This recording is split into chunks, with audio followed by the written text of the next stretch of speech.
This meeting is being recorded.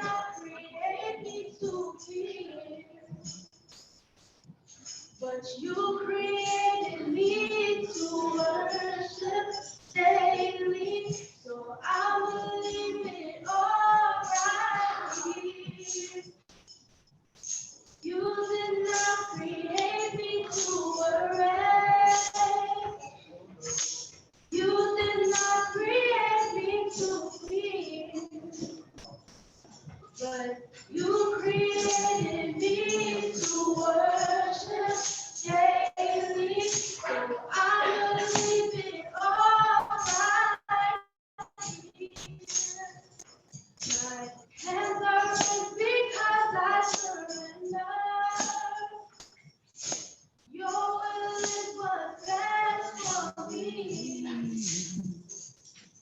I worship you because you're Yahuwah, Yahweh. I bow before the King of Kings. There's no more crying, no more complaining. I believe your word is true. Yeah, you promised never to leave me lonely. So this is what I'm going to do. I will trust in you.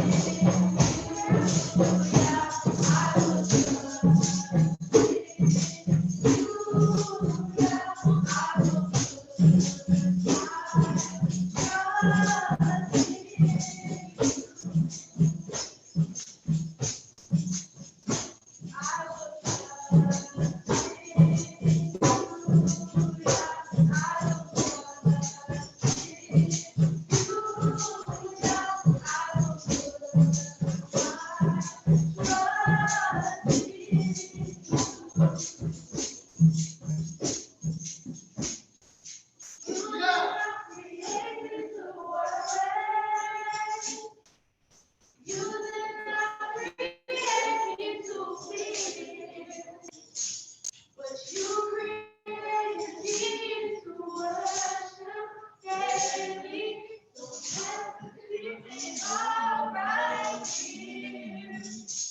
My hands are raised because I surrender.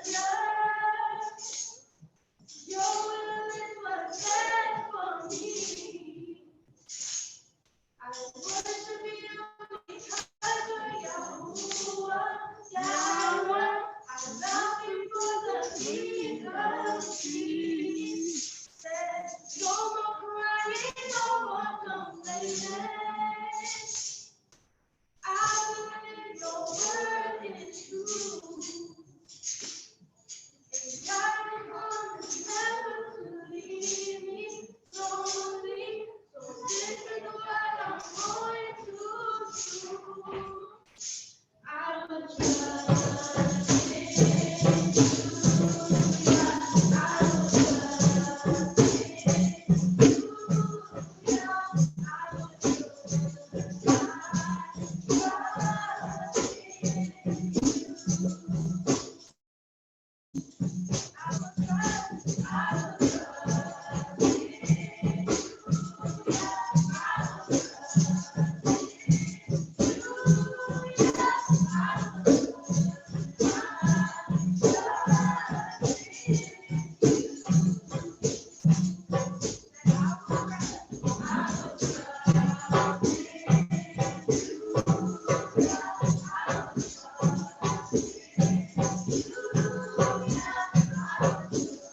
will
Give myself away.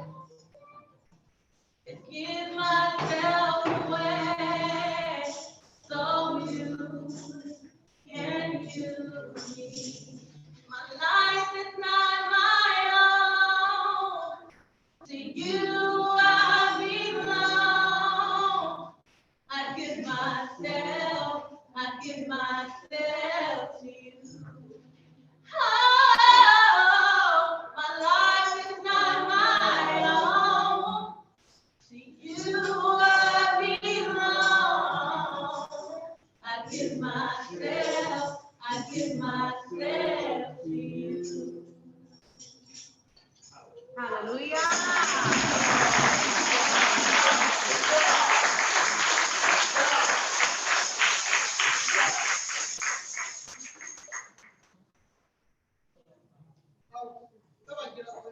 Yep. Hey. Moreh. First stone? Nope. It's a celebration, right?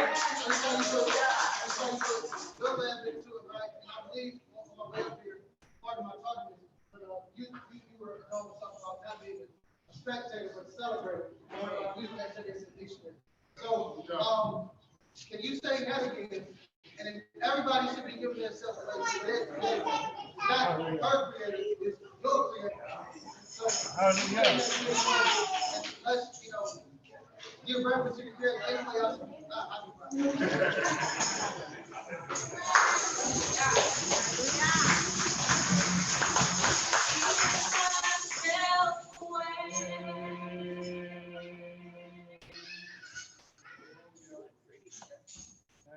Give myself away so you can use me. Give myself away.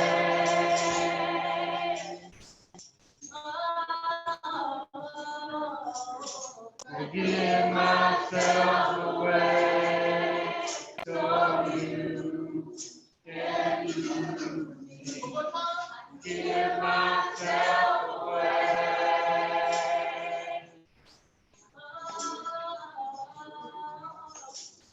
Give myself away so you can use me. My life is not my own. To you I belong. I give myself to you. Oh, my Life is not my own. you I belong. I give myself to you. My life is not my own. You I belong. I give myself to you.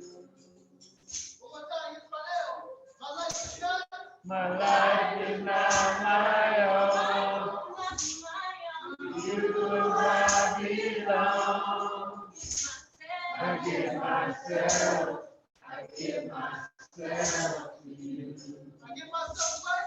Give myself away.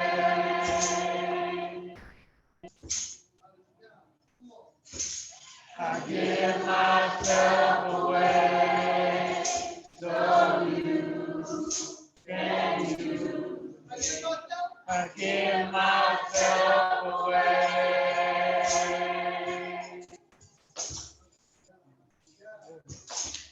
I give myself away so you can use me.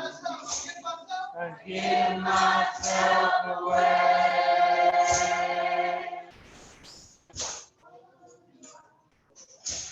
I give myself away so you can use me.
Keep it in your hand and under your wing. Keep it in your hand and under your wing. There's no favor like Yahuwah Elohim. Keep it in your hand and under your wing. Keep it in your hand and under your wing. Keep us in your hand and under your wing. There's no Savior but Yahuwah Elohim. Keep us in your hand and under your wing. Keep us in your hand and under your wing. Keep us in your hand and under your wing. There's no Savior but Yahuwah Elohim. There's no Savior but Yahuwah Elohim. There's no Savior but Yahuwah Elohim. There's no Savior but Yahuwah Elohim.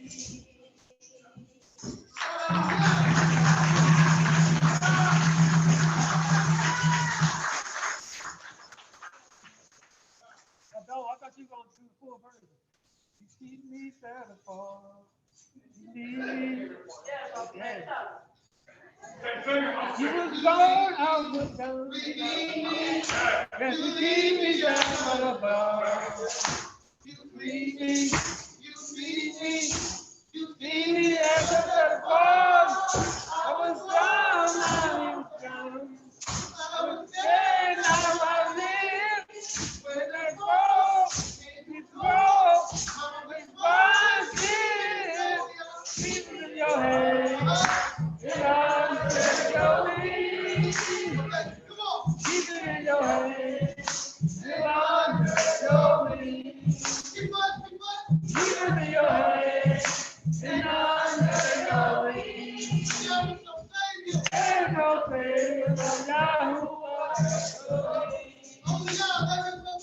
There's no Savior but Yahuwah Elohim. There's no Savior but Yahuwah Elohim.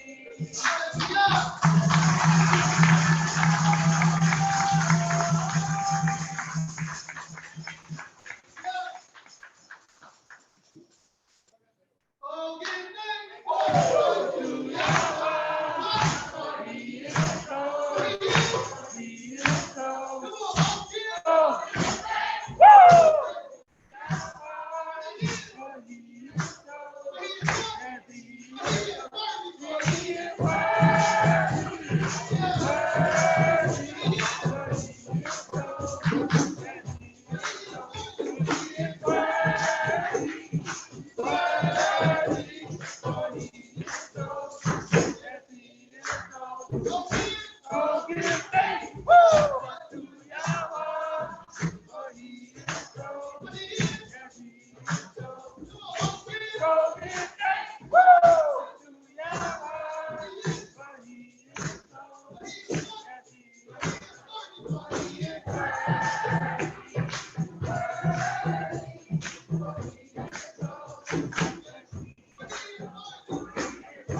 Yeah.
It's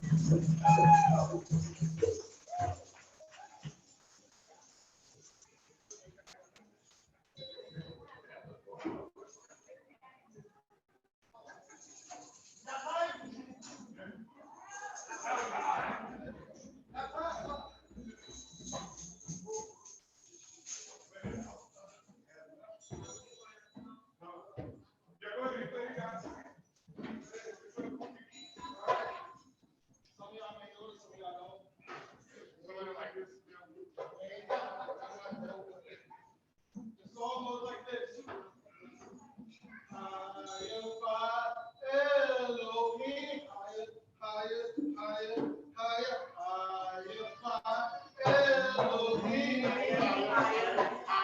higher, beautiful power, higher, beautiful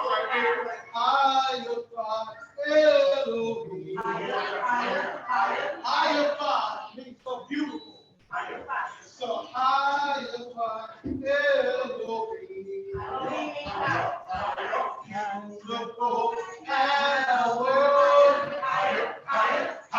beautiful power.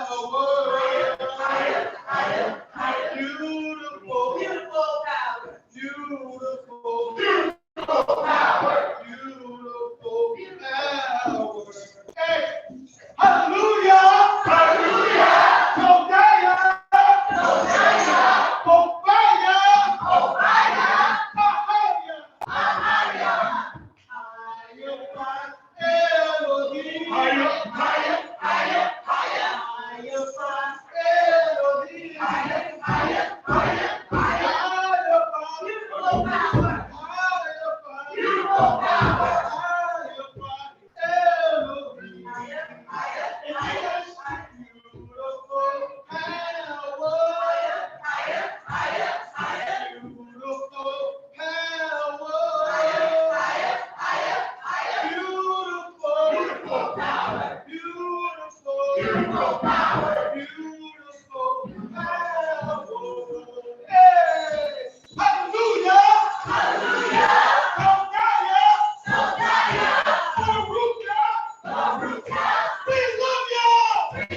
Shabbat Etaya, hallelujah, Baruch et Shomo HaKodesh. Now y'all want to know what that means, right? Praise ye Yah, hallelujah. Praise ye Yah, hallelujah. Praise ye Yah, hallelujah. Bless his holy name. Yahu told. That means Yah is good. So Yahu told. Yahu told. I know I'm losing my voice. I'm good with that. Yahu told. Baruch Eshemo HaKodesh. All right, so you know the lyrics now?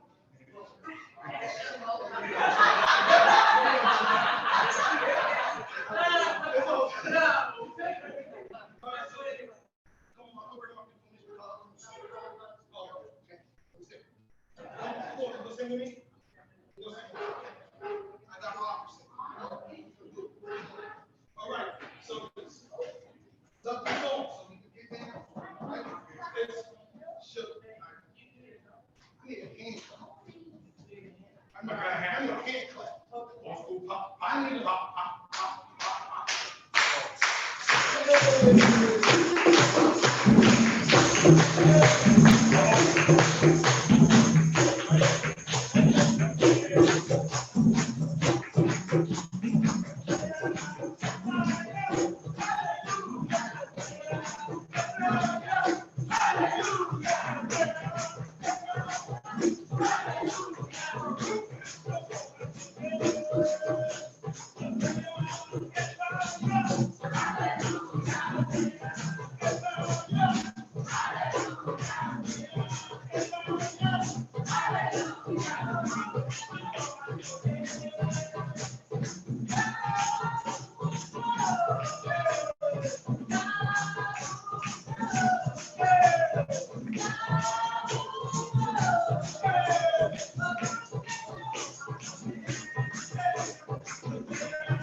Oh yeah. Way too high. Is it because it's overpriced? Yeah, that has to be. Oh, someone probably died in there. Yeah, it probably stinks of death and decay. Yeah.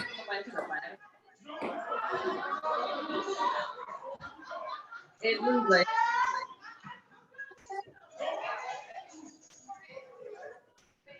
we look like some ghosts around. Yeah, that looks Nobody's bad. not down with that.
Although this world is filled with sin, chaos, I still have the choice not to take part in the wickedness. There's a righteous path set by our Yah. And at the end of his path is life, eternal life, love and eternal life. On a warm and sunny day, I was immersed in the water, and I came out a new man. Months later, the adversary multiplied his wickedness against me, but I did not give up. In spiritual battle, I fight to receive Yeshua, which is salvation in the Hebrew tongue. By Yahuwah's power, I can still fight this day. When I look back on the highlights of my spiritual battles, I say to myself, I should have fought harder, and I should have been stronger. But I'm grateful because only by God's power, I'm still fighting for my Yeshua, which is my salvation. God has increased my human eye, which is faith in the Hebrew tongue.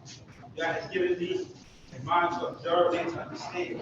And I know that God is my confidence and my strength. By his power, I can overcome temptation.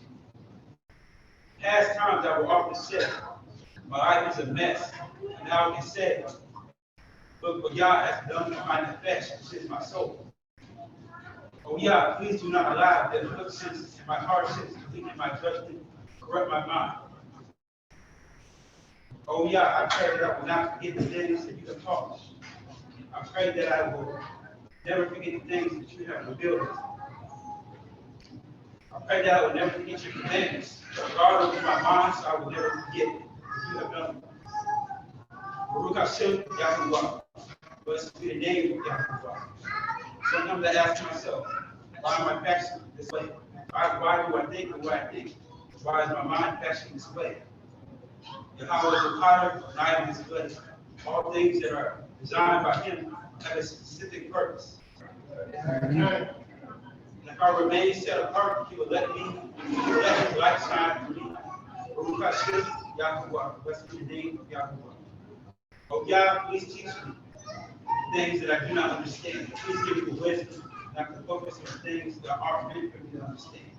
Torah about for matters that I do understand. I am a soldier, and I am fighting for love and truth. Oh Yah, your words are true. I ask that everything that I do will only express my love for you. And I desire today that I will pray for you. And I desire today that I will pray your righteousness and your love. Verily, I desire today that I will pray your righteous affliction, because I know it will benefit my soul, which is my salvation. One day all the evil of this world will be destroyed, and all the lust will vanish away. Those who are set apart will receive the gift of eternal life. Oh Yah, let me not boast in vanity, saying I am this or I am that, or I can do this or I can do that. But let me boast and say, this is what Yahweh has done for me. And Yahweh is who I serve. Bless you, how set apart name. Nothing.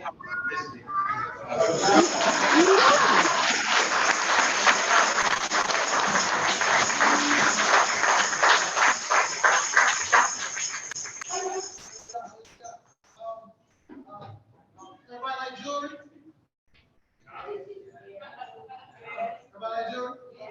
Why y'all hesitate like I'm gonna call y'all vain? Everybody like jewelry? Hey, faces, be real, y'all funny.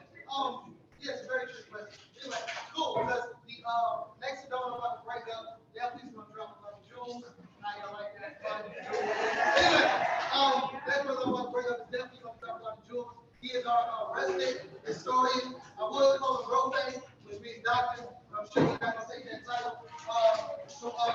Daud, Neriyah. Everybody give him a hand of applause.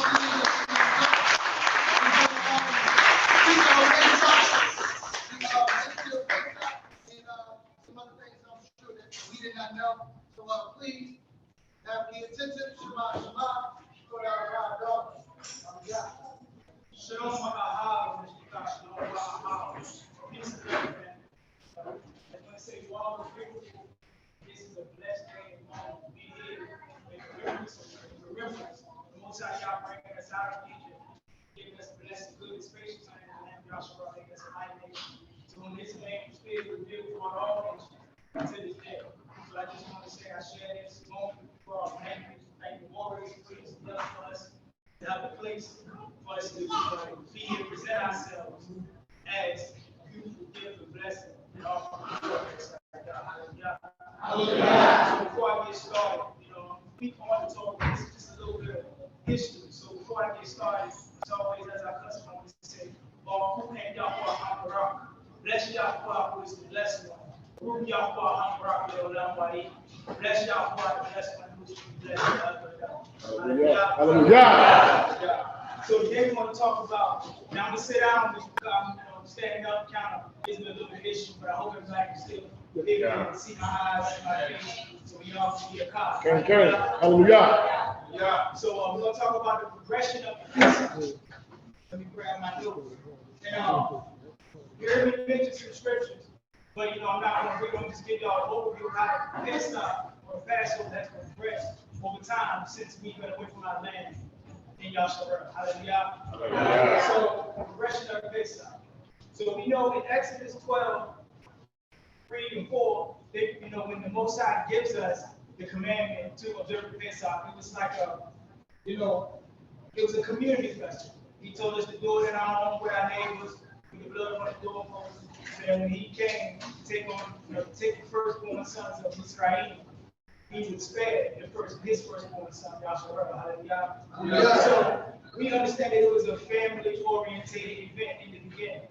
When you get over to Deuteronomy, by the time we're about to, like I said, Joshua's generation or whatever was about to take us into the land, you'll see that when y'all made his mighty nation before the other nations and delivered us from slavery, it was commanded for us to keep it and observe the Pesach at the temple, the place where his name was placed. So while the nation was under the protection of the Most High, we were in our antiquity and able to govern ourselves. This was the way things were observed. And it was part of the Shalosh Regalim. That means the three great festivals. And in these three great festivals, Pesach was one where we had been presented ourselves before the Most High, in Jerusalem. So even when the diaspora began in Jerusalem was still standing, we even traveled from all over the world to observe the Pesach, kind of like in the time of Mashiach. That's kind of what was going on. All over the Pesach. So the question is, once the temple was destroyed, did our ancestors take this as a sign that Pesach was no longer to be kept until the Messianic era reestablished everything? History and our oral tradition tells us that the answer to that question is no. When you look at things like the mission, which was completed in the 1st and 2nd century AD, and this book was established because the people who were in charge of our nation at that time, Babylonian schools, which I know, was very infiltrated. So I studied a lot out of this Sephardic or the Spanish school, and the North African, Egypt, and Morocco, because these were all the great, I would say, the great schools of thought of that time. So they were seeing that so much of the stuff that had been codified and spoken orally that went along with our written scripture would be lost part of the diaspora. So they came from this, and this was when they first tried to, as I'll say, codify our oral tradition. But you will see that the language of this word speaks to the diaspora. Okay. You see that the language of these words speaks to the diaspora. And even though it focuses on, I'll say, to make sure we didn't lose them when the temple was reestablished, we knew how things were done in the temple.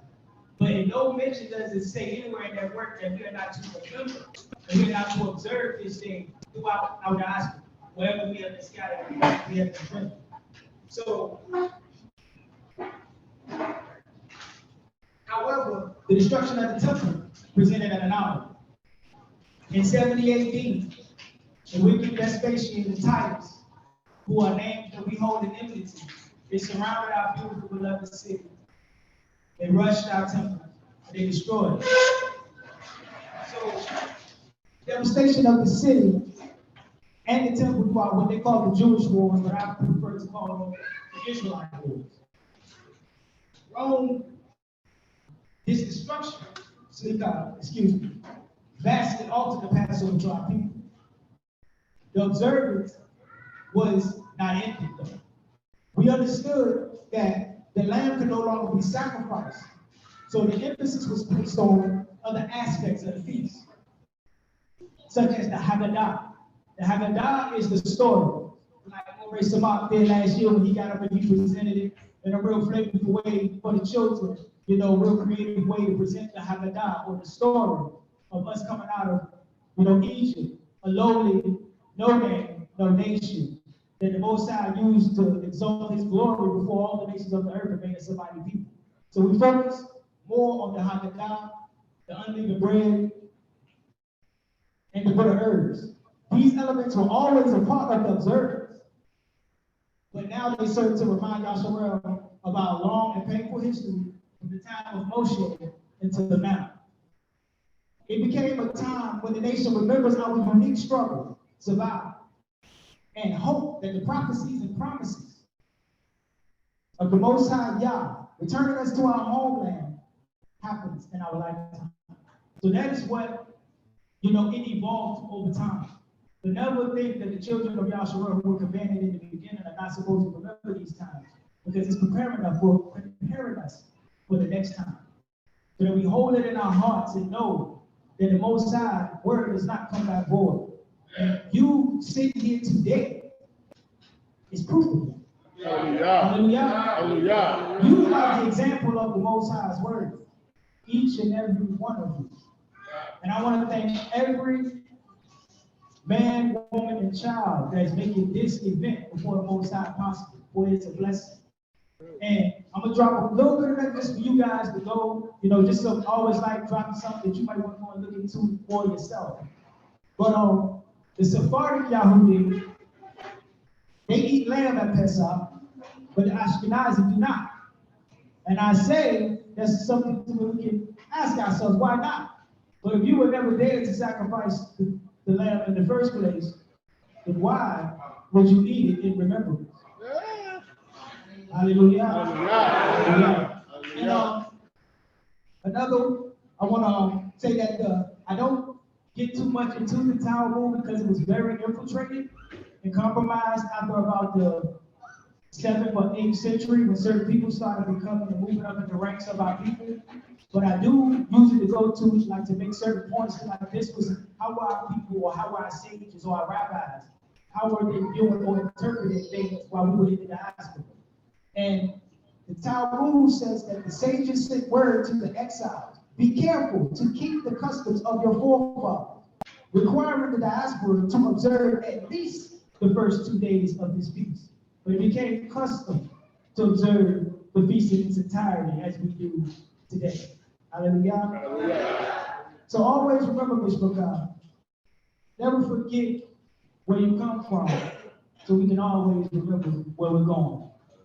Hallelujah. Hallelujah. I'll yield with an ancient blessing as we every time we would finish a Torah or a lesson, our people, we would say to the people, Rukata Yahuwah Haroelu, Laka Olam, Ashir Natan Lanu, Torato, Torat Ibet, Wakaye Olam Nata Betokinu.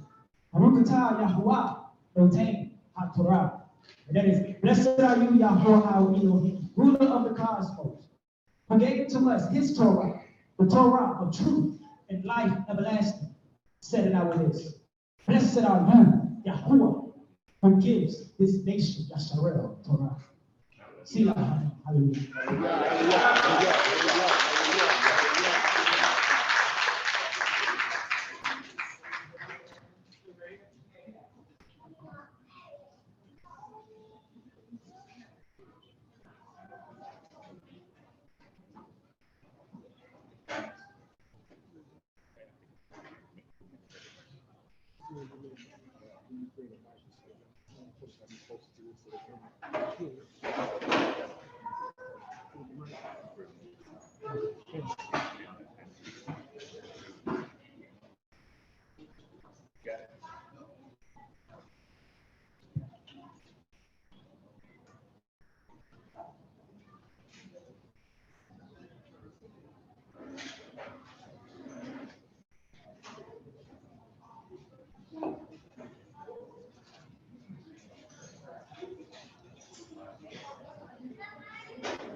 Shabbat shalom, Shabbat shalom. We're here, Mitzvah.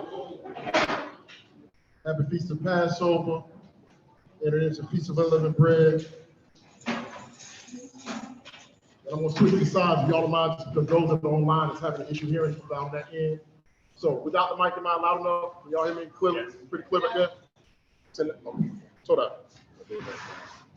Before I get started, going into what I feel like the Most High has given me to share this year, just want to ask a question. How many of you have been having struggles this year preparing for Pesach, getting to Pesach, purging yourself, getting the leaven out of the house, getting the leaven out of your hearts? How many of you have been experiencing that?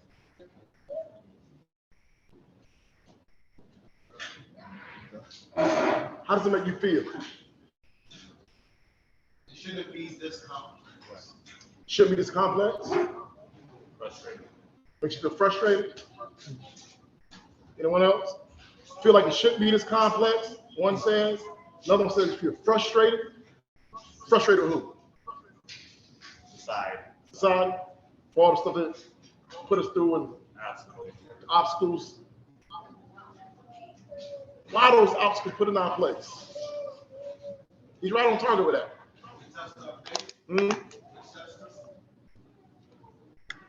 Not even really test our faith. Those obstacles are there because of the transgressions of our forefathers. And because our forefathers transgressed the law of the Most High, who gave Abraham the father of our faith, as he's called in the scriptures, the Hebrew who crossed over and left everything that his family was doing to follow Yah, to whom the covenant was given to, he left everything to follow Yah. And his seed after him turned their backs on Yah. So for the frustration, why does this seem so complex? As we just heard, the historian in our community, literally, the brother's a historian, that's what he do. He gave us the historical understanding of some scriptural information to make us connect even more. The disconnect is there because we've been disconnected. We've been teaching in a series all this time about what leaven does. The fermentation process, when it takes place within us, it converts us to something different. When the electron train, as we covered last night, during the fermentation process, starves the oxygen so that it cannot flow and travel from place to place, it's the same thing that's happened to us when the Ruach has been starved because we've been fermenting for so long, disconnected. Now we're frustrated because of all the obstacles that never had to be in our way.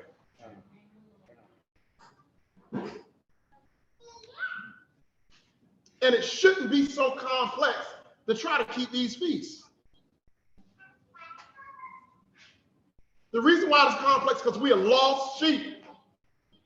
And it is hard finding your way back. That's why we're frustrated. That's why sometimes, hey, I tell you, sometimes you want to give up. But giving up is not an option. Understanding the why is what helps us push through. From the lessons, and I pray I give all praise, honor, esteem to the Most High, because a lot of times I just don't know what I'm going to say and what I might say. And it comes to me as I'm speaking, and I'm thinking about all the scriptures that he's been loading us up with in preparation for this. We've covered the 10 virgins. Some had oil, some didn't. We've covered wheat and tares. We've covered a whole lot of things that were spoken to us in parables. But when you understand those parables, when returning to culture and who we are, we can get a more informative view of why this is so hard to us. We are Israel, but we are not Israel. Mm-hmm. Did I go over some of y'all? Did that pass over some of y'all? We are Israel, but not Israel. According to the flesh, we Israel. But in the mind, we're not Israel. Trying to disconnect from this world with all the obstacles now in our way because our forefathers first disconnected from the Creator, who in the book of Yeshayahu, Isaiah, Yeshaya, whichever dialect you're familiar with, tells us that he will never turn from us. And for all of us who may doubt or feel as if the Most High forgotten about me, the Most High doesn't love me, why should I do this walk? Yeshayahu says, Yah's ear is not shut, he can't hear. His eyes can always see us. We're never far enough away where he can't see us. But our our sin, missing the mark, has had us turn our back on the Most High. And once we turn our back just a little, and we get away with that, and we turn it just a little more and a little more, you now are not facing the Most High. You've walked away from him. And when you walk away from something to walk to something else, we think the grass is greener on the other side. It's fun. But to return home is a hard journey because once you've been disconnected, you are now native, Greco-European program, and it's hard to embrace. It's hard to know how to plan for. If we were never introduced to all this other stuff, the worration and stress and the obstacles would not exist. And as the ox said, it's frustrating. And as you start to mature, all praise to the Most High if you ever mature, our good elder, may the Most High bless his memory, was a crying elder. Myself, I never used to cry. And I used to always want to know why the elder cried so much. But as you start to level up and you start to transition to an elder, you become an elder, you have seen, your information has increased, you know what Yah requires, you love Yah, you trying to do it, and you can see that everybody else still lost, playing with it, half-stepping, are not fully purging themselves. It's enough to cry about. When I said earlier about the spectators, we seen the sister whose name I wasn't going to call, that's what I was talking about. She done sung that. She sung her heart out, and she was teary-eyed, and we were looking at her. Moreh Daud said, we heard the message. When are we going to Shema really hear? Don't just watch her cry her heart out, cry your heart out with her. Because I said something a little earlier. The Most High's ear is not so far removed that he can't hear us. Israel had to cry out. Did y'all hear that? Mm-hmm. Israel had to cry out.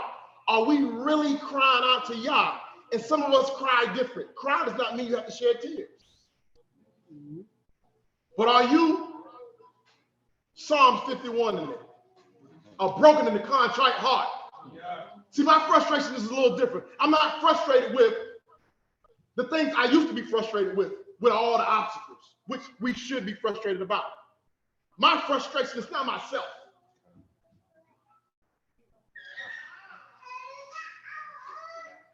My frustration is our people who are profaning the name of Yah because we think we know what we're doing and we don't know what we're doing and we need Yah. We become the judges and the scholars. I would tell you now, I'm not a Hebrew scholar. I speak a little Hebrew. I'm not even a Torah scholar. I'm just a Moreh. All a Moreh is a teacher. Newsflash, children, your teachers do not know everything. And I'm talking to the small children in class. That is the reason why you have a teacher's manual. Teachers don't know all the answers. They give you a book with questions, and they sound smart because they give you the answer, because they got the answer key. So I don't try to act scholarly. And my teacher could be a little bit wrong, or my words might not be pronounced the right way, but I try to speak from the heart. And my frustration is, why aren't I growing more? Why can't I see and know what the obstacle or the hurdle is and can't quite get over it?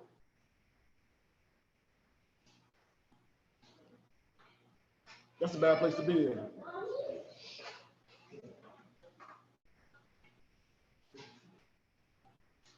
To want to serve the Most High, but stuff still gets in our way. And the only way to get the stuff out of our way is we have to continue to rehearse the righteous acts. Just keep trying. Just keep trying and never give up. These obstacles are not here because of our transgressions, and we must overcome our transgressions and yield to the Yah.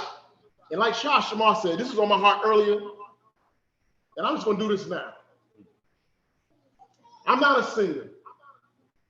I'm going to try to praise Yah, but this is not just a praise. This is a cry.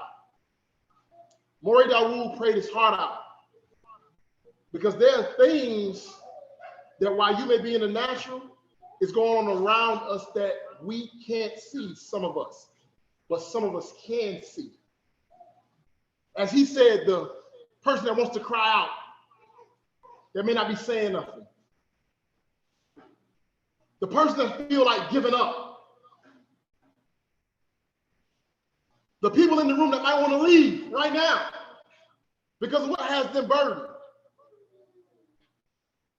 He prayed about those type things. Why? It's happening to us right now, trying to hinder us.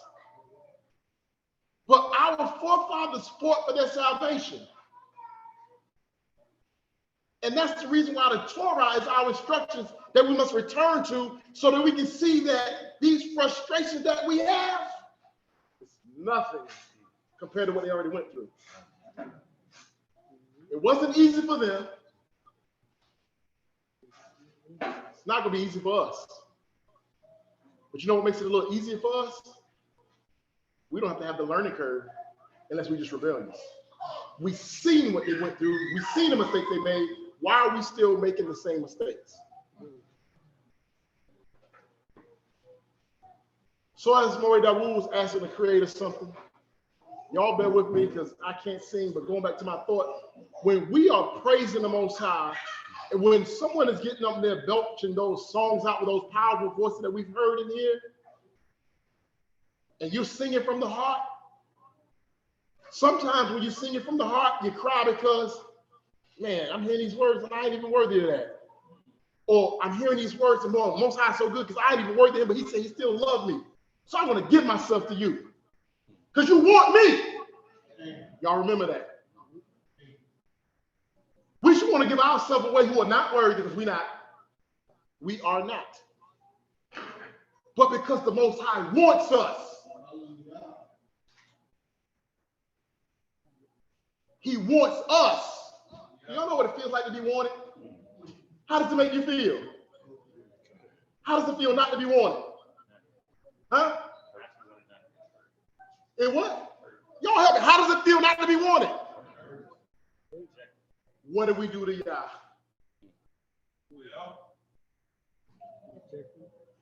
When we're putting ourselves and our ways over the Creator, what have we done to him? And we know what it feels like to be rejected, and we know what it feels like to want to be wanted and to be wanted.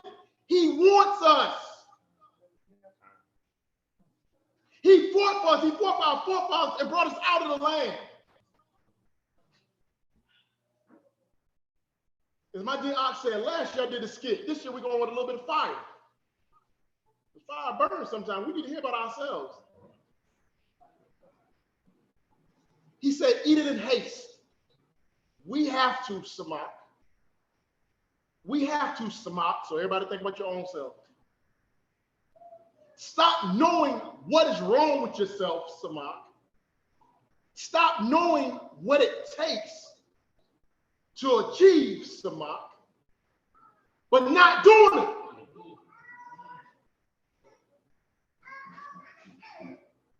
Because we all in the struggle. It's not that you don't want to do it, you just can't seem to find the oomph to do it because someone is still coming for us. That is the reason why I cry so much now, going back to my elder, because I'm starting to see the picture a whole lot clearer. To really want to serve the Creator and to feel so hindered and like, why can't I just, I'm trying, but I just can't quite get over. Because somebody's still coming for us. And as we read in the Torah, when Moshe said, see your salvation, we got to learn to praise through things as he praised when they were delivered and saved on Pesach. We have to start understanding when we return to our culture what these days mean to us and what it's all about. It's about our salvation, and we got to fight for our salvation. We got to stand still in our salvation and trust in our power.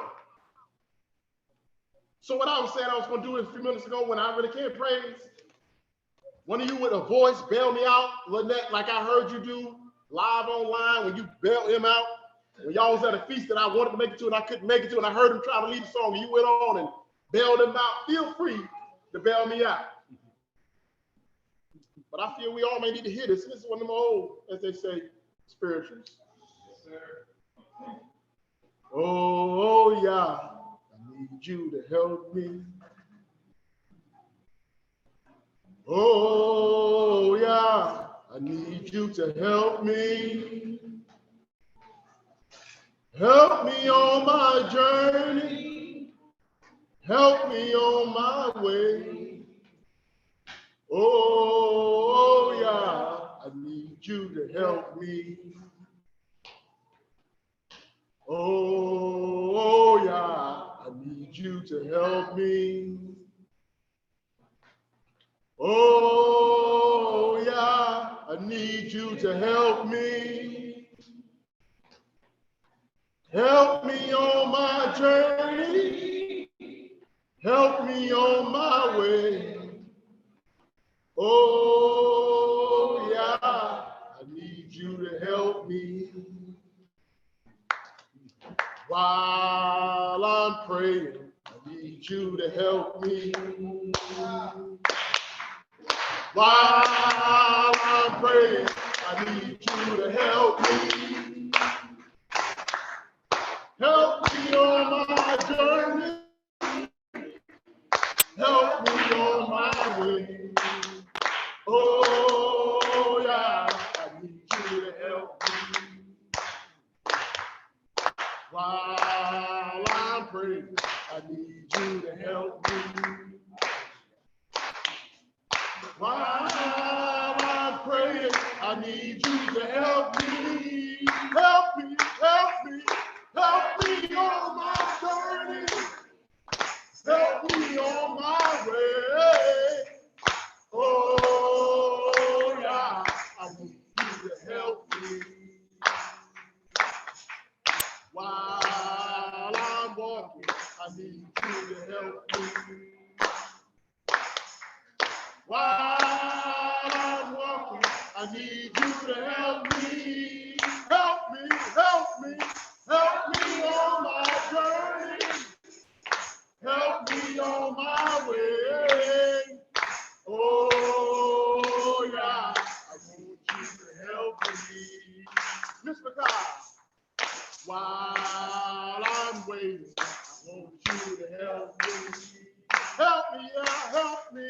While I'm waiting, I want you to help me. Help me on my journey. Help me on my way. Oh, yeah, I want you to help me. Hallelujah, hallelujah, hallelujah. Praise him, praise him, praise him, praise him. Hallelujah. Mr. Carr, please, shop and be seated. Total for your support. While we're going through these struggles, we need y'all to help us. And we got to learn to cry out. We got to stop trying to hold back. And I know we be trying to, as men, you know what I'm saying? We just got to cry to y'all because we have no power except the Most High. And this leaven that's within us, we need help get this leaven out. Some of my leaven is microscopic, meaning you can't see it, but I can see it. And what too many people do too many times is, I see yours, I see yours, I see yours, I see yours, I see yours, I see yours, but never what? Look in the mirror. So the process of what Ox said, why is it seeming so complicated? We have made keeping the feast of Matstsah very complicated. But we learn from the complication of hunting all the ingredients and hunting all through the house, looking for leaven. We didn't really translate that into hunting our internal man, our nefesh. What's hiding? Y'all trying to talk to us. We had a conversation with Zakane earlier, not going to go to the whole conversation. But he realized that y'all's been trying to say something to him for a long time through people. And a lady tried to give him a compliment, and he kind of said, I don't really need no compliment. And then it hit him with the ruah. The lady said, why are you making it so hard for me to just give you a compliment? Because of old leaven that was in him from in the past, how he felt about himself. We don't have to validate ourselves. Yah will validate you. But leaven is in all forms. The insecurities that we have, the depression that we have, the pain and past hurts that we have, a lot of that is a form of leaven. It's something that keeps us from growing. It's sucking the oxygen or the ruach away from us, and we get stuck and can't move. Start examining yourself and find out what it is. What is the root of it? And cut it off at the root. Because Yah wants you, Yisrael. Yah loves you, Yisrael. Shemot, chapter 15, can I y'all? Let's get some word.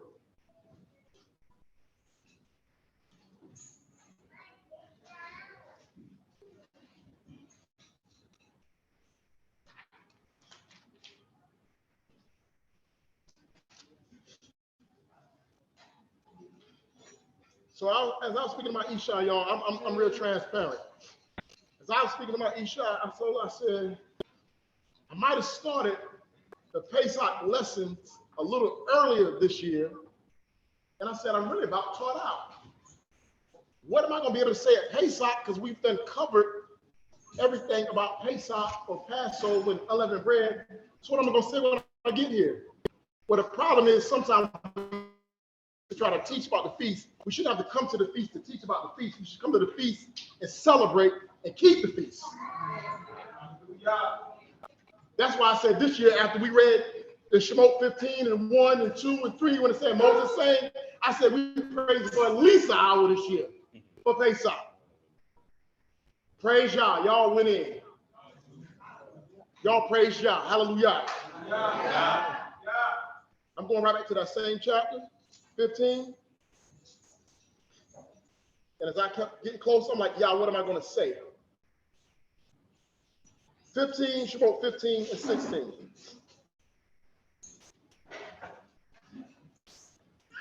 Shemot Exodus 15, verse 16. Fear and dread shall fall upon them by the greatness of your arm. They should be as still as the stone. Till your people pass over Yah. Till the people pass over, which you have purchased. Oh. So y'all read that scripture again real quick for yourself. And before I discuss it, I have a question. What is Shemot 15 and 16 saying to you at this moment? And there's no right or wrong answers. Just tell me what you see in that script. And I know it may look like it didn't say very much, but whenever someone is ready to share, y'all tell me what y'all getting out of Shemot 15 and 16.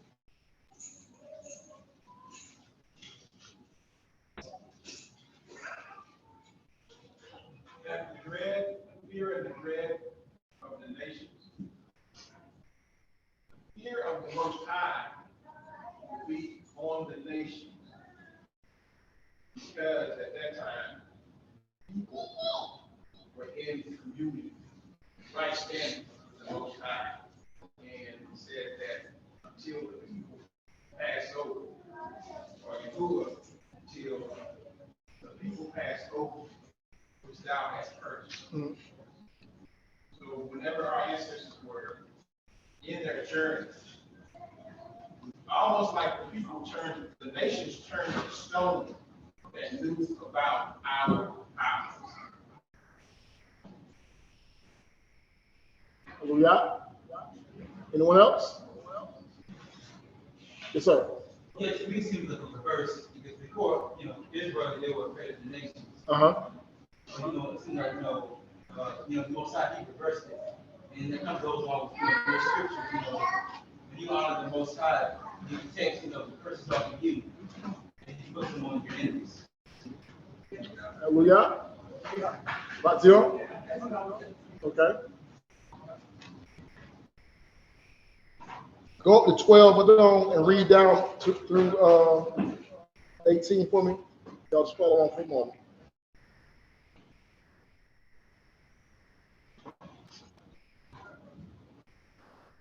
You stretched out your arm, your right hand. You stretch out your right hand, the earth swallowed. You and your mercy have led forth the people, which you have redeemed. You have guided them in your strength to your holy habitation. The people shall hear and be afraid. Sorrow shall take hold on the inhabitants of Palestine. Then the dukes of Edom shall be amazed. The mighty men of Moreh, trembling, shall take hold upon them. All the inhabitants of Canaan shall melt away. Fear and dread shall fall upon them by the greatness of your arm. They shall be as still as a stone. So your people pass over, Yah. So the people pass over what you have purchased. Pause. Thou stretched out your right hand. The earth swallowed it. You in your mercy. Most people think mercy came when? Rick caught a shot. You in your mercy has led forth who? The people which you redeemed. I heard somebody say, It's starting to come out.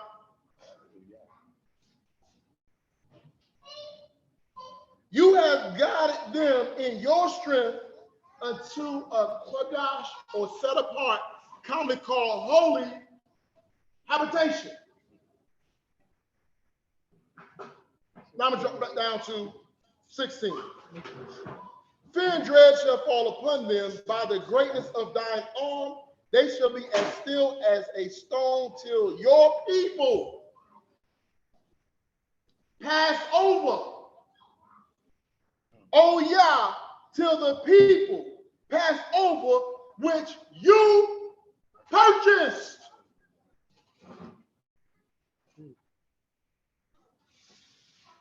Did it jump out at you that time? Did you hear my opening? About the frustration that we feel when we ain't quite serving y'all like we want to, or why all these things, these obstacles are in the way, and we're not quite keeping things the way we want to, and we want to, and we can't sometimes. Some of us don't feel worthy. But it says, Yah in his mercy redeemed his people. Stretch out his arm to deliver his people, fought for his people. And it says, your people who passed over, after he passed over Mitzrayim, after they passed over and got them out of the land, you called them to your Kodash, your holy habitation, because you purchased them. Let me ask y'all a question. You purchased what you?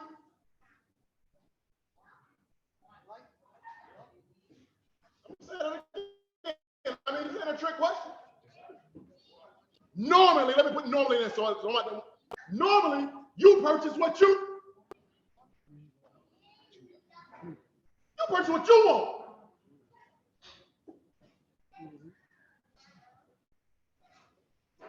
Remember my opening when I said it feels good to be wanted? Do we know what it feels like to be wanted?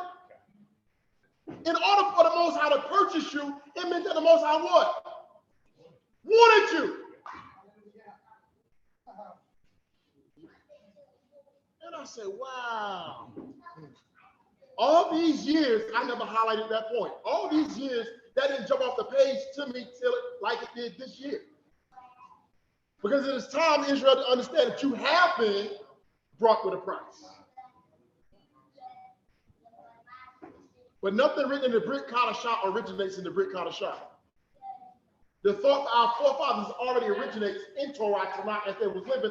They from that mindset understood that Torah, according to Torah, if something is redeemed as a price, if something is broken, I must redeem it. I must pay something for it. I must restore the value. If Yah brought us, we need to return to a valuable asset. He brought us because he wanted us, but he didn't want us all broken and sinful. In the book of Neriyah Ben Yahudah, it said, return to me, O Horish Israel, my beloved, because I love you.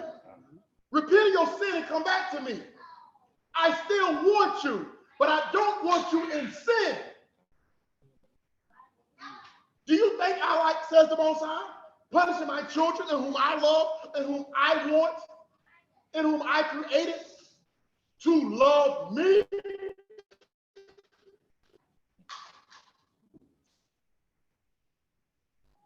Mishpachah, the fact that, praise be to the Most High, open our understanding of Pesach, the Passover, the fact that you were here, the question that we was talking about out at to the table earlier, why did Yah, I had to say this, I wanted to tell you earlier, but I had to wait. Why, when we see other people that are not waking up, and you woke up, you're designed to do this. We still may not be fully doing it, but you desire to do this.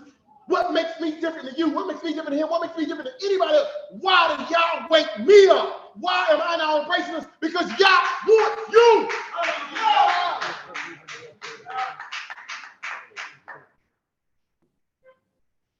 Thank you, Zach. Can I believe you the only one thought it has some value to it?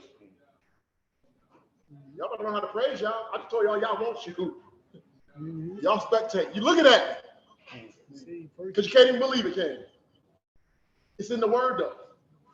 They weren't doing a whole bunch of righteousness at this time. They just started. For the first time, some of them wicked brothers and sisters said, you know what? We seen all these plagues we've been complaining about. Soon as Yah sent Moses back to Egypt, saying he's going to free them. As soon as things got hard, they want to turn against Moses. Did it not? So they weren't fully believers. There was some Israel wasn't no full believers. But as time went, they started seeing that Yah was working through Moshe. They put that blood on that doorpost, and they came on up out of there. Don't mean they were righteous, but the point is Yah called them out because Yah wanted them. Yah wants us, Mishpachah. That is the reason why we need to be focusing on purging the leaven, because we have been brought. We have been purchased. You do not buy a vehicle to get you broke down. You buy a vehicle to get you from point A to point B. From point B to point F. And if you want to go on to Z, that's why I paid for this. I knew my other one was getting old. I needed another one. I wanted a better one. I purchased it for a reason. Why do y'all purchase us? To praise him, to serve him, to love him. So we got to get the leaven of our selfishness and our desires out of the way so that we can serve the Most High. I also want us to highlight another point while I'm here. The first thing Israel started doing when they got into the wilderness was murmuring and complaining. Mm-hmm. And I start off with a question asking you, why do you feel like sometimes it's hard to do this walk, or what's some of the things that hinder us? Here's another thing, Mr. McCall, according to what we've been teaching about fermentation. It is almost impossible to not have any leaven. It's almost impossible not to have any leaven, because that process is going to continually start. If you add them certain ingredients, the process starts, but you have to immediately and expediently stop the process. Mm-hmm. And once we start understanding the value of the word of the Most High and the value of the estimation, the shekel of the, might be speaking over some people's head. Do you not know there's a shekel that's been placed on a value of the estimation? We have a value to the Most High. Depending on your age, your skill set, your knowledge of Torah. Hey man, I need this weekend off. Look, the scripture said don't think of yourself more than you ought. So I'm gonna go to the song. These 1,000 hallelujahs is my offering. If you give it 1,000 sincere hallelujahs, and somebody ain't praising y'all, that makes your estimation a whole lot more. So there's an estimation of value that's on our lives, each and every one of us. We can either decrease in value or increase in value. You can either be, oh, I finally got what I want, or I'm going to throw that one in the trash too and go purchase another. I'm going to trade that one in and go and get another. If you know the word, the Most High told Moshe when the wicked jokers came out of there, I'm going to kill them all and I'm going to create another nation through you, Moses. If you read the Brit Kadashah, it says if Moses and Eliah would have prayed for you, I wouldn't even hear it. I'm going to tie them two thoughts together. There is a time when there's some people that pray for you, y'all listen because of who prayed. Not because of who you are, because of who prayed for you. But over time, Israel kept fermenting, not listening to the prophets, not returning to Torah, and the Most High said, enough! I don't care if Moses or Eliah cried your name out to me. I won't even hear them on the behalf of you, O wicked Israel. So let us stop devaluing ourselves before we reach the point where y'all don't want to hear our names mentioned out of any of the righteous mouth. And regardless of how many righteous Sephlah go up, y'all does not shema. Let us take our value back up, Mr. McCall, because we have been brought. The Most High chose us. To be chosen is not a bragging right, it's a privilege. And that is the reason why we should praise Yah's name. All praise, honor, esteem to the Most High Yah.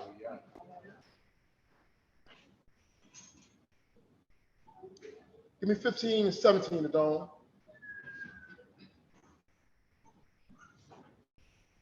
You shall bring them in and plant them in the mountain of your inheritance, in the place of Yah, which you have made for you to dwell in the sanctuary of Yah, which your hands have established. You shall bring them in and do what? Plant them. You shall bring them in and plant them in the mountains of your inheritance, in the place, O Yah, which you have made to dwell, for thee to dwell in the sanctuary, O Yah, which your hands have established. Yah have established a place to plant the people he purchased, which was a place he intended to dwell himself. And if you now tie in the history lesson that we just had from the historian amongst us, when it says the place where Yah's name shall dwell, Yah has established a place, and that place, that set apart mountain that he's calling his children to, where he wants to dwell at, wants his family, his Mishpachah, his Yahweh, his children to dwell there with him. That's why I be crying now. I hope I get there. I hope we make it. But we got to get that leaven of faith without works. All you got to do is believe. You should be saved. That's leaven. We see Moses' faith. We see Moses and Israel's salvation. If we believe it, we must submit to his Torah. We must return to the culture and custom. And as Adon brought up earlier, the reason why they've added so much stuff to some of our writings that the sages put forth is to keep us confused. They added leaven to some of everything. And you have to learn to read stuff with the discernment of the Ruach HaKodesh. No, they spilled it. They spilled something on it. And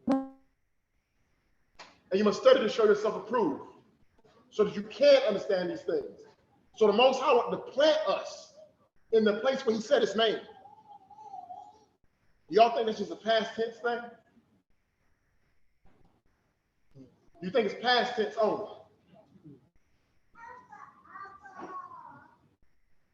And I think I may know where the ox is going at, so I'm not going to touch on too much. But just remember, the first Pesach, the first Passover will have nothing on the next Passover.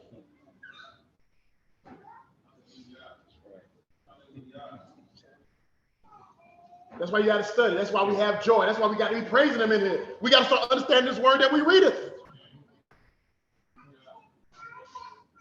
So my question before I close for this segment, are you, and please don't get mad at me, Mr. McConnell, are you or are we ready for the wilderness?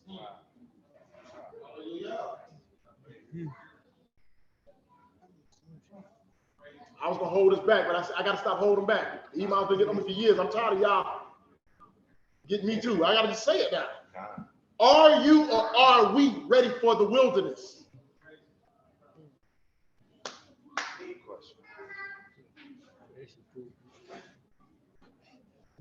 And I'm going to answer that not directly, but our actions, things we do and how we do the things that we do may tell us we're not ready for the wilderness.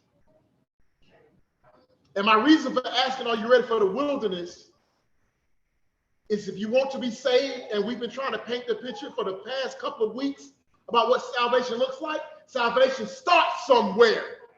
We got to first be decontaminated to go into the presence of the Creator. So when he passes over, when he calls us out, he brings us out, he brings us someplace for us to purge. And there's a process even in that.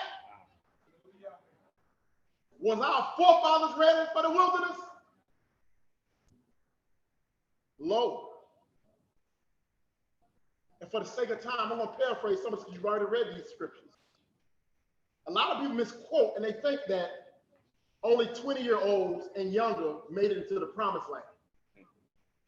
But to hit y'all with something, we got to get ready for the wilderness. I've heard, and even myself in previous years, misquoted Torah by saying only Joshua and Caleb made it in, only those that were like 20 years old and younger made it in. That's in you're trying to learn Torah, you're trying to put it out there, and when it hit me, it was like, whoa, he killed the elders off. But as you continue to rehearse the righteous acts, I read it again, Joshua and Caleb were 20 years old when they went to the promised land. We read part of it, we kind of miss what's going on. When we talk about the younger generation, when we're not thinking culture and we don't understand what's going on, we thinking it was Joshua and Caleb, 20 years old, and taking all the little kids in there. Yeremiah, Zimri, Hadassah, Azariah, Shemaiah, Ari, Leilani, and all the precious little prince and princess that's in the room. Taylor. That's what we think. They just took the young generation in. No, they was old as us. But the Most High said that because of what took place in the wilderness, the elders or their fathers wasn't going to get in, so I'm going to wait for you to die before deliverance fully takes place. Y'all see me connect these dots, all right? All through the Ruach, praise Yah. Do you want to be purchased, to be brought to the wilderness, to let die? Because you were not prepared for your salvation, that Yah waited you out?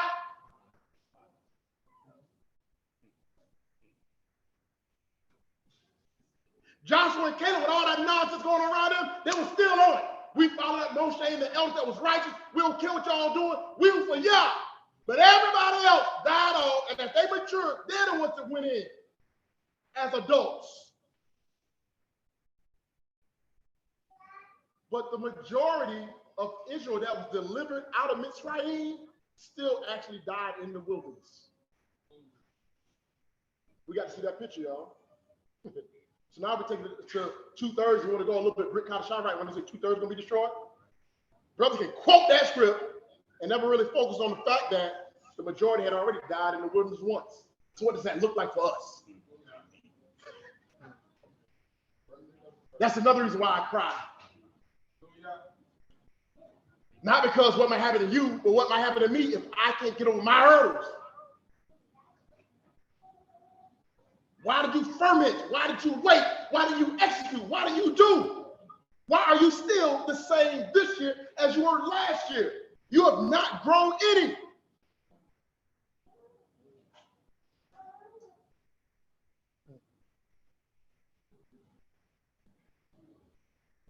Is that enough, Mr. Cox? Can I yield? Y'all said I can yield. Thank you, y'all. So with that, because we still have a long night ahead of us, and we have to get to the Seder and things like that because we are nearing the sundown or almost catching us. So we're going to get ready to yield, and I'm going to yield over to Moreh Daud. We're going to start preparing the Seder because I think they have the plates prepared for us. And we're going to do the Seder, and then we continue on with the service and the feast and things like that. And we'll continue speaking while we're eating. But I want us to understand that. I'm like, Most High, what am I going to say this year? It is more to being an Israelite than making the boast that I'm an Israelite. I'm God's chosen people. You were purchased by Yah. Those that was purchased by Yah that did not do right in the wilderness died in the wilderness because they still refused to serve their Creator, trust their Creator, obey their Creator. We know what that looks like. Now, examine yourself, the leaveneth in us. Do you want to go back to Egypt? Are you ready for the wilderness? Why aren't we ready for the wilderness? It ain't no AC. No internet. No internet. No cell phone service. No Starbucks. No TV. Might be on the ground in your sleeping bag. The comforts that we're accustomed, you took it out of my mouth. The comforts that we're accustomed to, we can't do. We have to get over that, Mishpachah. Because until we get over those things, we're not ready. I want you to be able to see clearly through the scriptures, salvation did not start off easy. Going through your salvation is going to be a proving ground. Once you go through that proving ground, then Yah will bring you to your rest. But until that time, we got work to put in. We got some discomfort we're going to have to experience. But are we willing to experience those discomforts for our salvation?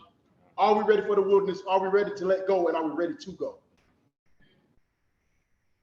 Loins girded, shoes on your feet, eat it in haste. And with that, I'm going to yield. Well,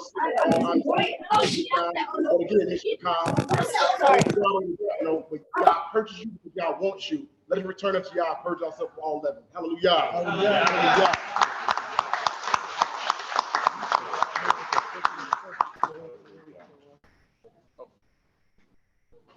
Oh, since you had your hand up, Alicia.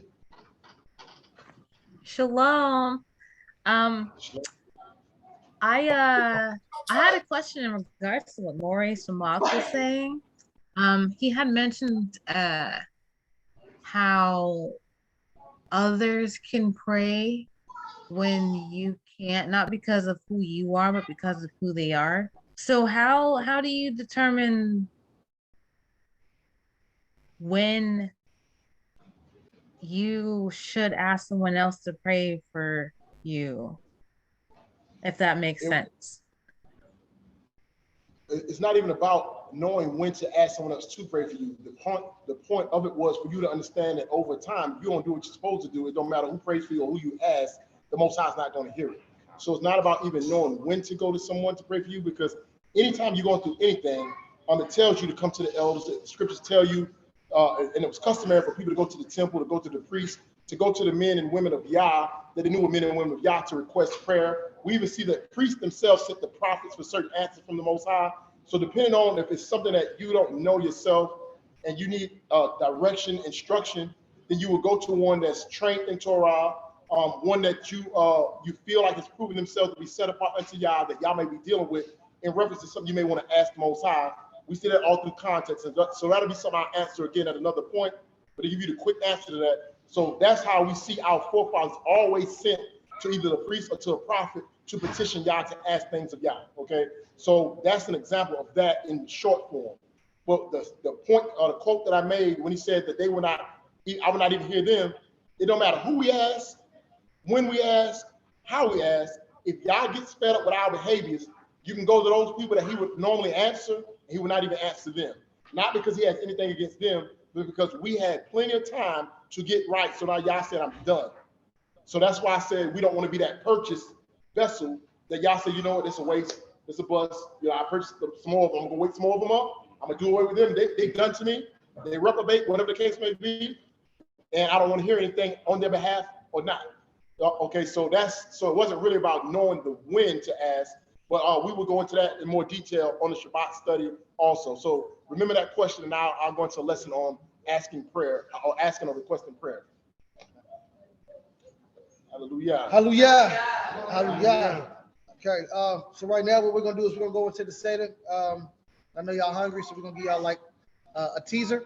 I'm just playing. No, we're gonna go into the Seder. Go to the book of Shemot, commonly called Exodus, chapter 12. We're gonna read verses 3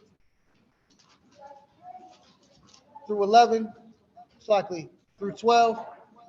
So Shemot, commonly called Exodus, chapter 12, verses 3 through 12. And it reads as such. Oh, no, I can read it. You know I like read. Go ahead. Okay. Hello. Happy Passover. Happy Passover. So, for the ones that are new, we have a couple of new people doing Passover. Speaking to all the congregation of Israel, saying, in the 10th day of this month, they shall take every man a lamb, according to the house of their fathers, a lamb for a house. And if the household be too little for the lamb, let him and his neighbor next to his house take it according to the number of the soul. Every man according to his feeding shall make your account for the lamb. Your lamb shall be without blemish, a male of the first year. You shall take it out from the sheep or from the goats, and you shall keep it up until the 14th day of the same month. And the whole assembly of the congregation of Israel shall kill it in the evening.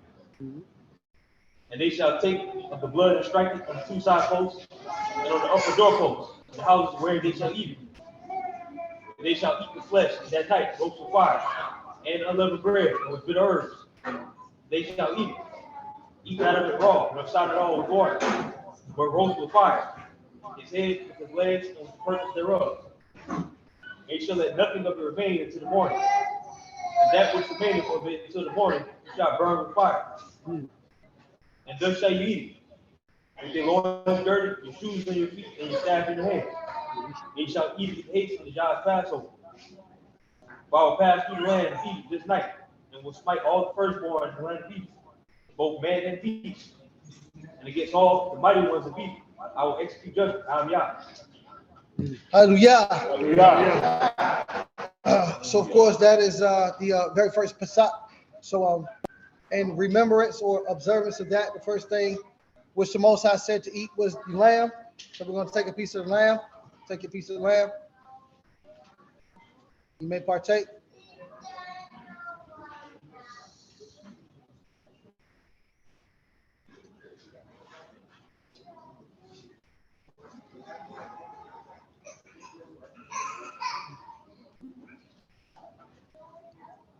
That's something different right there. My fault. Let's go. Okay. Next day we're supposed to eat is the unleavened bread. We'll take the unleavened bread. You may partake.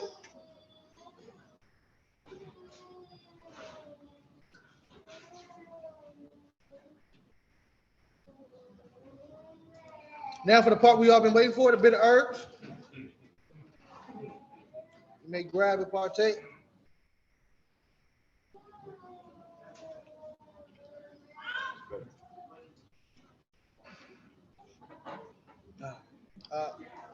Now, this is not any instruction, but culturally, I believe, right, Adon?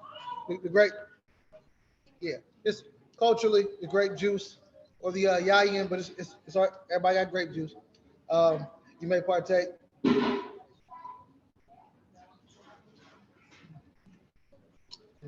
Hallelujah. Hallelujah. Hallelujah. Okay. So Toda Rabbah. So now what we're gonna do is we're gonna as we begin to serve and eat, and then we'll go into the conversation that I would like to have, if that's okay with everybody. Okay. So let me go see how we're gonna do the serving. Of course, elders will be served first, and then we'll move on from there. Let me go see what they do.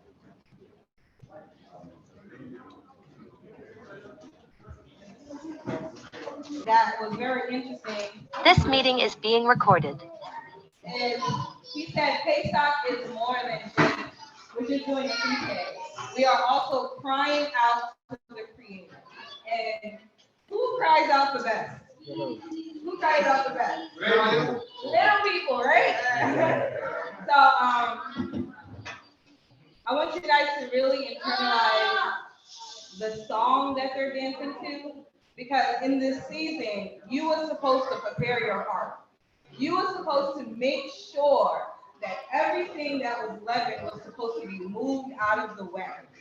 So at the end of your praying, at the end of your fasting, you were supposed to see a move. So if you haven't done the proper steps, then when Pesach comes, nothing gets moved out of the way, and you have to wait until the next cycle. So as you're listening to the song, think about what you were hoping to be moved out of the way when you walk out of this building tonight. Because all that preparation was supposed to help you to this moment where you had nothing in the way, right?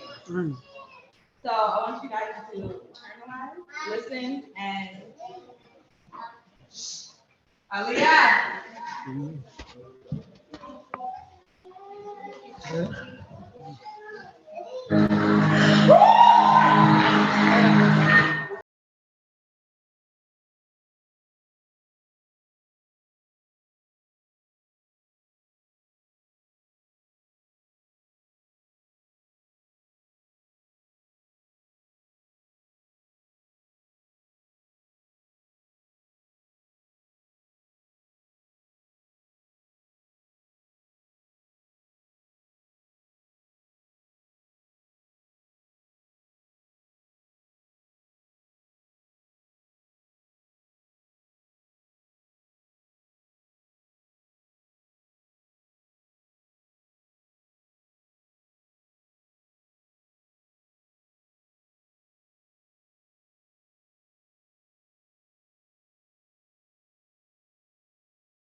Bluetooth disconnected.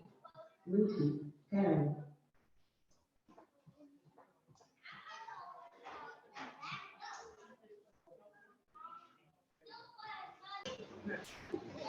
This meeting is being recorded.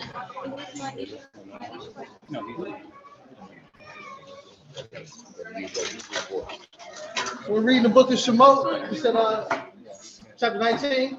Chapter 19, 2 through 6. Jamal.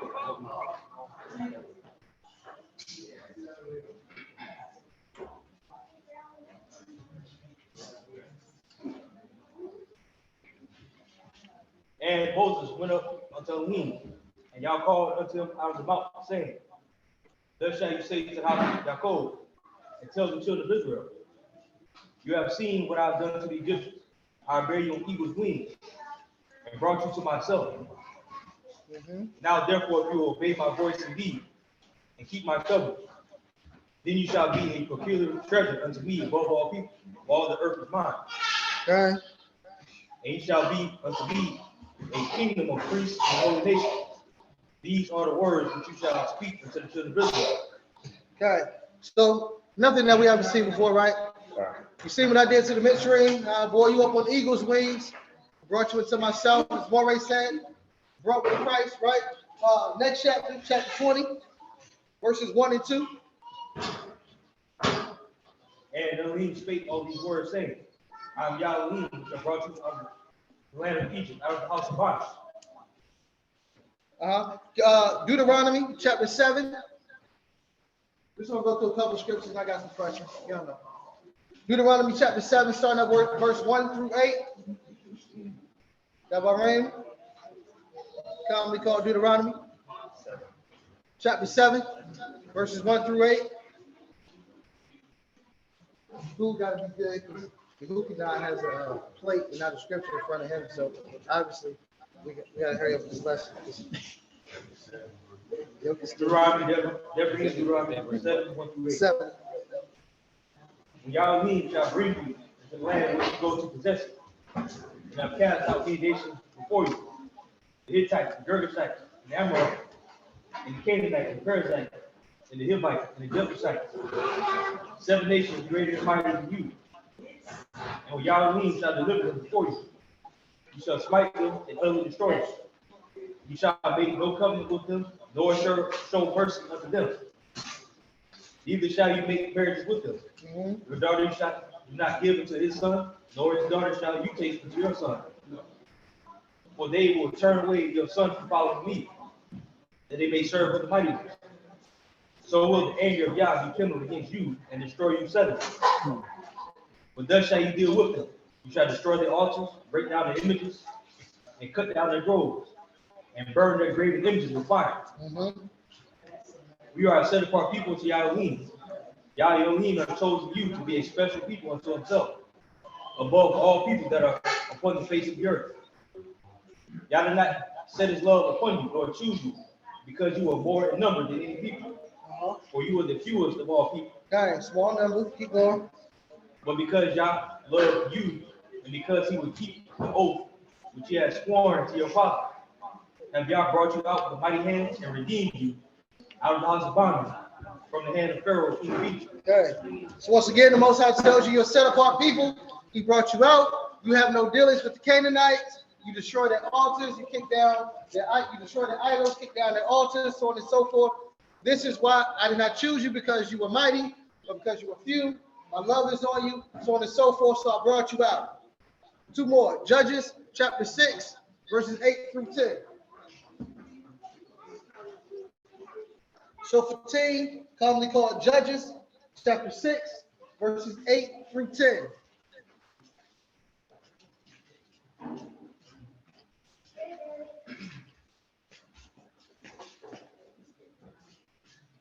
And Yah sent a prophet unto the children of Israel, which said unto them, Thus saith Yahweh of Israel, I brought you up from Egypt, and brought you forth out of the house of bondage, and I deliver you out of the hand of the Egyptians, and out of the hand of all that oppress you, and bring them out before you, and gave you their land. And I said unto you, I am Yahweh, Fear not the Elohim of the Amorites, in whose land you dwell, but you have not obeyed my voice. That's it? Yes. All right, hold on. One more. Jeremiah 11:7.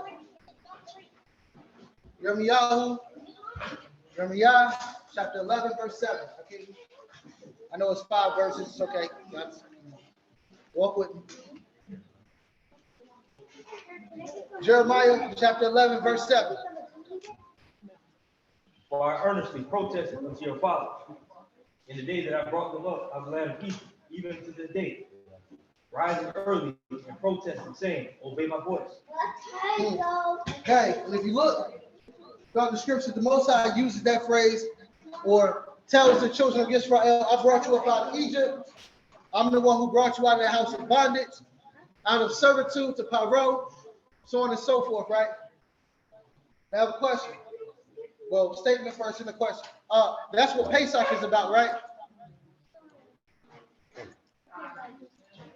No trick questions yet. That's what Pesach is about, right? The Most High bringing us out of Egypt. Okay, cool. Now, the Most High, once again, constantly reminds us that he brought us out of Egypt. I got a question. What is the Most High's, I can say that. What is the Most High's greatest act? What is the greatest thing that the Most High has done? Ever. Raise the heaven and earth. Say what? Is this an opinion question? No, it is, but it can't be at the same time. It's only one answer that everything, Jermaine? Well, yes, but that's not his greatest act. It's a great one. Huh? Creation, exactly. Creation, right? Creation. Most High created heaven, earth, the seas, and the fullness thereof. Without him doing that, there could be no other act. Correct? Without him doing that, there could be no other act. But, so, with that being said, why does the Most High constantly refer to him being the Most High who brought you out of the land of Egypt, and not him being the Most High who created heaven, earth, the seas, and the fullness thereof? Creation is greater than bringing us out of Egypt.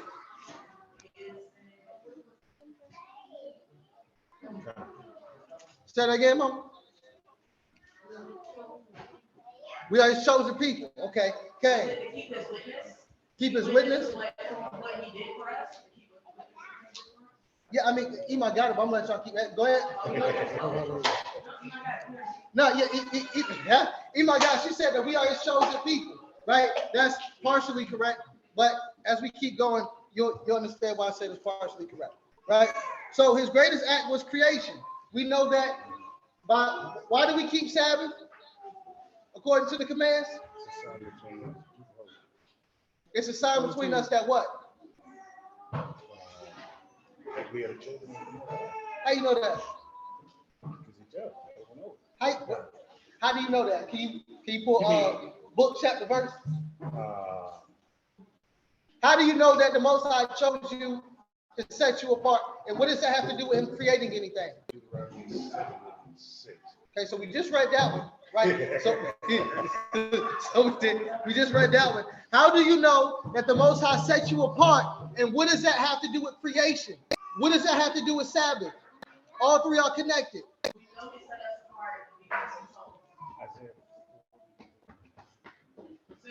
Okay. No sweat. Let's go to the. Yes, sir. Yeah, I mean, unless you're just clearing your throat because you're trying to get some more to eat. Basically, so the Shabbat and Pesach was assigned to Yisrael.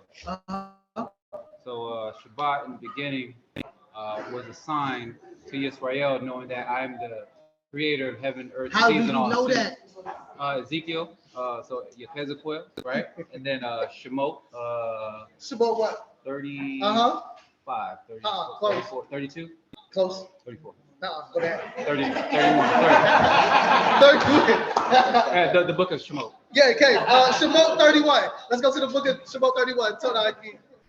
Shemot 31, starting at verse 13 through 17. That's how you know that the Most High created everything. He set you apart, and the Sabbath. All of those things are connected. But we're gonna get back to Pesach in a second. I just want to read this. 13 through 17, I don't. Both Exodus 31:13 through 17. Speak you also to the children of Israel, saying, verily my Sabbath you shall keep, for it is a sign between me and you throughout your generations, that you may know that I am Yah, that you have sanctified you. You shall keep the Sabbath therefore, for it is holy unto you. Everyone that defileth it shall surely be put to death. But whosoever doeth any work therein, that soul shall be cut off amongst the people. 6 days may work be done, but in the 7th day is the Sabbath for rest, holy to Yahweh. Whosoever doeth any work in the Sabbath day, he shall be surely put to death. Wherefore the children of Israel shall keep the Sabbath to observe the Sabbath throughout their generations for perpetual covenant. 17. For it is a sign between me and the children of Israel forever. What? Say that again, Adon. It is a sign between me and the children of Israel forever. That what? For in 6 days I made heaven and earth, and on the 7th day he rested and was refreshed. Okay. So the sign of the Shabbat, right? The sign that sets us apart from any other nation is correlated perfectly with his creation, right? So his creation is what sets you apart in a sense, right? Okay, boom. But we know that he continuously refers to himself as the Elohim who brought you out of Egypt, out of the house of bondage. Ema said it wonderfully. She said, because we are his chosen people. So let's read a couple of scriptures on that. Let's go to Yahoo, commonly called Jeremiah, chapter 31, starting at verse 31. And we're going to go down to 38. Remember this one because we will come back to this passage in a little bit. I know some of us know it, especially for those who, are part of the new covenant or renewed covenant. So we're quite familiar. Jeremiah 31:31 through 38. Behold, the day is come, saith Yah, that I'll make a new covenant with the house of Israel and the house of Judah, not according to the covenant that I made with their fathers in the days that I took them by the hand, to bring them out of the land of Egypt, which my covenant they break, although I was an husband unto them, saith Yah. But this shall be the covenant that I will make with the house of Israel. After those days, saith Yah, I will put my law in their inward parts and write it in their hearts, and will be their Elohim, and they shall be my people. And they shall teach no more every man his neighbor, and every man his brother, saying, Know Yah. But they shall all know me from the least of them unto the greatest of them, saith Yah. For I will forgive their iniquity, and I will remember their sin no more. Thus saith God, which giveth the sun for a light by day, and the ordinance of the moon, and the stars for a light by night, which divideth the sea when the waves thereof roar. Yah of hosts is his name. If those ordinances depart from before me, saith Yah, then the seed of Israel also shall cease from being a nation before me forever. Thus saith Yah, if heaven above can be measured, and the foundation of the earth searched out beneath, I will also cast off all the seed of Israel, for all that they have done, saith Yah. Okay, boom. So the Most High says he's going to make a renewed covenant. Most of us already know that. He was write the law in our inward parts that no man will have to teach, no more his brother or his neighbor to know Yah, but every man will know Yah. Then he sets up two challenges. If you can measure the heavens, cool, I'll take them away.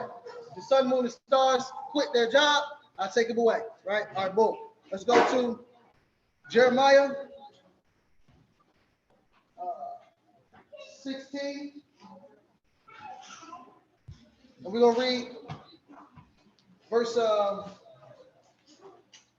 9 through 15. Okay. It's still talking about Pesach. As Daud said, the next Pesach. Jeremiah chapter 16. Okay. Starting at verse 14. 9 through 14. 15. Thus said Yah of hosts, the Elohim of Israel, behold, I will cause to cease out of this place in your eyes and in your days the voice of mirth, and the voice of gladness, the voice of the bridegroom, and the voice of the bride. And it shall come to pass when you shall show this people all these words, and they shall say unto you, wherefore have Yah pronounced all this great evil against us? Or what is our iniquity? Or what is our sin that we have committed against Yah our need? Thus shall you say unto them, because your fathers have forsaken me, saith Yah, and have walked after other mighty ones, and have served them, and worshipped them, and have forsaken me, and kept not my law. And you have done worse than your fathers. So your fathers were crazy. You turned out crazier. Keep going. And you have done worse than your fathers, for behold, you walk everyone after the imaginations of his evil heart, that they may not hearken unto me. Therefore will I cast you out of this land into a land that you know not, neither ye nor your fathers. And there shall you serve other mighty ones day and night, where I will not show you favor. Therefore, behold, the days come, saith God, that it shall no more be said, Yah liveth that brought up the children of Israel out of the land of Egypt. But Yah liveth that brought up the children of Israel from the land of the north. And from where? From all the lands where he had driven them. And I will bring them again into their land, and I gave them to their fathers. Okay. So was it your father's sins that got you into this land, or your sins that got you into this land? The father's sins got you into the land. According to what we just read? Let me just, hold on, let me get this one. So come to pass, what is our iniquity and what is our sin that we have committed against Yah?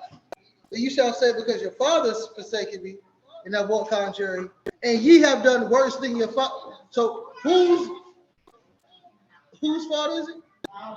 Okay, cool. Just remember that thought, right? Remember your first answer, which was our fathers, and then remember the correct answer. Anyway, okay. All right. So, but the Most High said, because of that, I'm gonna send you away. And then it's going to be a day where nobody says, Yahuwah lives, who brought them out of the land of Egypt. But the Most High lives, who brought them out of the land of the north, and out of all the lands where he has scattered them. So Egypt, right? Break it to 2022. The Most High brought you out of your Egypt, which we've been going over for weeks now. He brought you out of your Egypt. Daud, just because Daud on the right, he brought you out of Egypt. That bike ride was your Egypt. That could have been it. Azar, he brought you out of, you good, you tell anybody anyway. He brought you out of jail, right? Okay, he brought you out of jail. He brought some people out of homosexuality. He brought some people out of gangs. He brought some people out of abusive relationships. He brought everybody out of their own Egypt, right? But the problem is, everybody keeps remembering their Egypt. That's all you remember. The Most High brought me out, man. You should have seen it. I love Michael Jackson, but nobody likes a, yo, you remember the time type of dude? Yo, you remember the time we was out on the block? Yo, you remember them? You remember? Do you remember? You remember? How many times do we have to remember? Because the Most High said there's going to come a time where you're not going to remember the bite. You're not going to remember prison. You're not going to remember the abusive relationships. Because there's going to be something else that he does that completely blows that away. But some of us are so stuck in what was that we can never go into what will be. Jeremiah chapter 23, verses 1 through 8, I keep.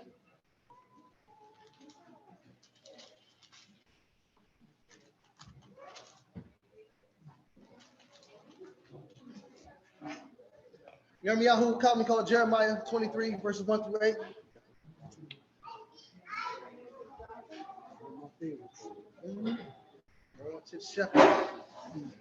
Jeremiah 23, 1 through 8. Woe be to the shepherd that destroy and scatter the sheep of my pasture, says Yah. Therefore, thus says Yah of Israel against the shepherds that feed my people. You have scattered my flock and driven them away, and have not visited them. Behold, I will visit you from the evil of your doings, saith Yahweh. And I will gather the remnant of my flock out of the country where I have driven them, and will bring them again to their folds, and they shall be fruitful and increase. And I will set up shepherds over them who shall feed them, and they shall fear no more be dismayed, neither shall they be lacking, saith Yah. Okay. Behold, the days come, saith Yah. Says what? Behold, the days come, saith Yah. That I will raise unto Daud a righteous branch, and a king shall reign and prosper, and shall execute judgment and justice in the earth. In his days, people shall be saved, and Israel shall dwell safely. And this is his name, whereby he shall be called Yah our righteousness. Our righteousness. Keep going. Therefore, behold, the days come, saith Yah, and they shall no more say, Yah liveth, which brought up the children of Israel out of the land of Egypt. But Yah liveth, which brought up and which led the seed of the house of Israel out of the north country, and from all the countries wherewith I have driven them. And they shall dwell in their own land. Okay, now quick question. Does anybody see a difference between chapter 16 and chapter 23? Let me see if y'all paying attention. Both of them, he said, no more shall anybody say the Most High who brought you out of the land of Egypt, but know the Most High that lives, that brought you out of the land of the north and all the lands where you have been driven, and I will take you into your own land. There's a very key difference between chapter 16 and chapter 23, which I thought was interesting, and then we're going to move on.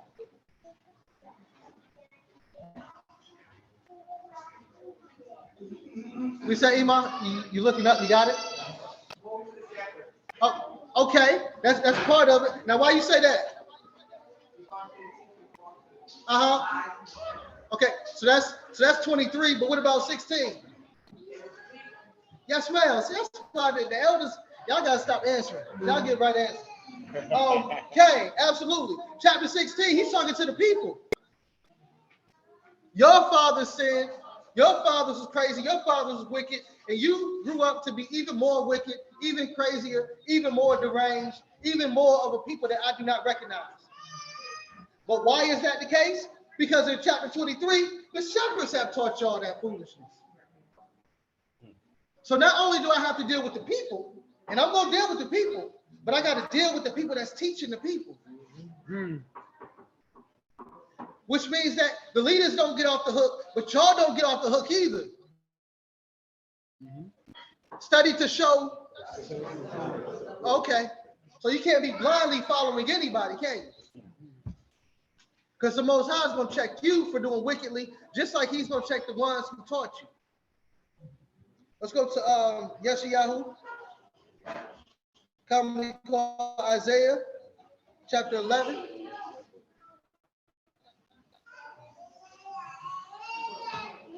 So no more will they remember that. Let's see some more about this point in our history. You can start at verse 10 and go down to 13. I keep the Bakasha. Yeshayahu, commonly called Isaiah, chapter 11, verses 11 through 13.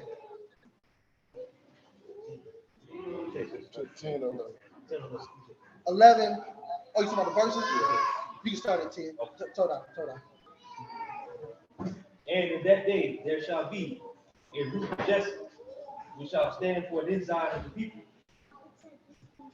To which shall the Gentiles seek, and his rest shall be glorious.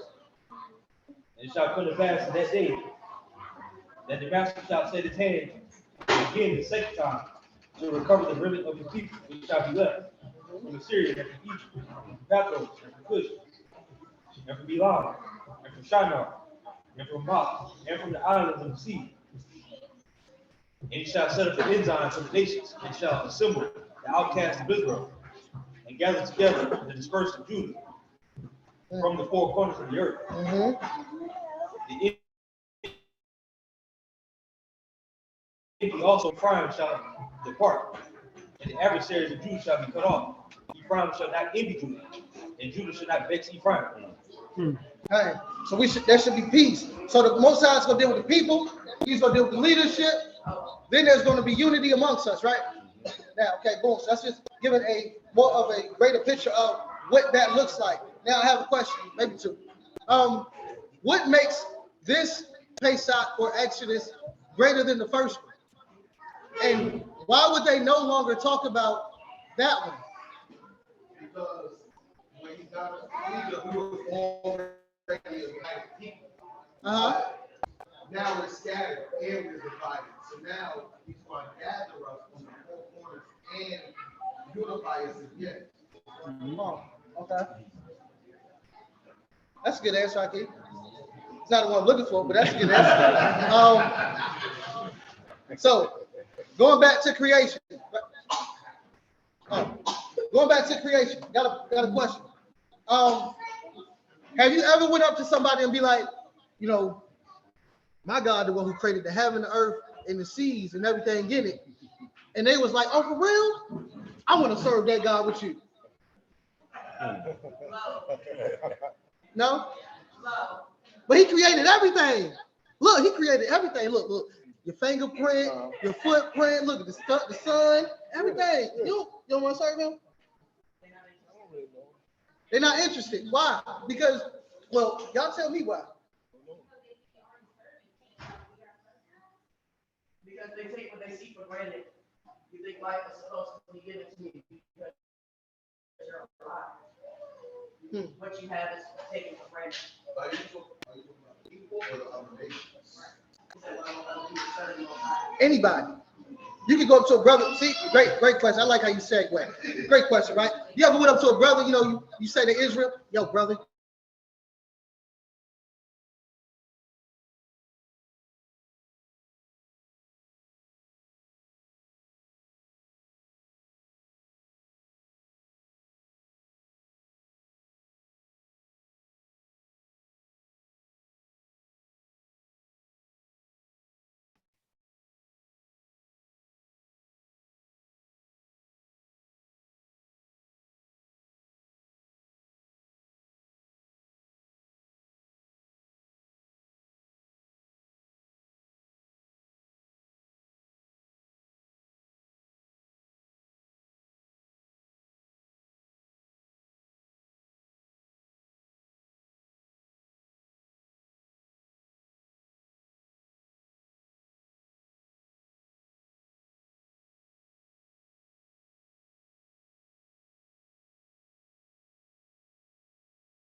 So what is going to happen for the gathering? It's going to have a global. So they're going to see the Most High move in a way that has never been moved before. I'm sure that's in a specific region or area, but it's a large scale. It's going to affect everyone. Kind of, I think y'all think it's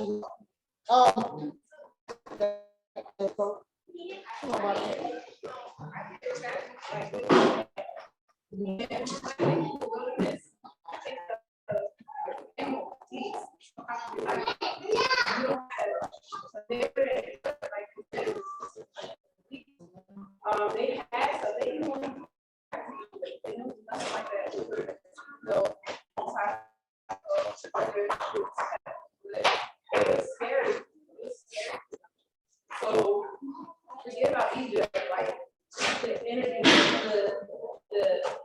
the wilderness. And once they made it out, she was like, man, forget Egypt, like forget that. Well, forget it. She towards the church, forget it. This is where it's at.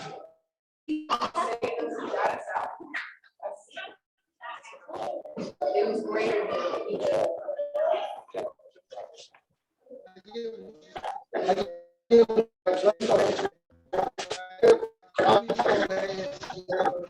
Know something, man. For those who have children,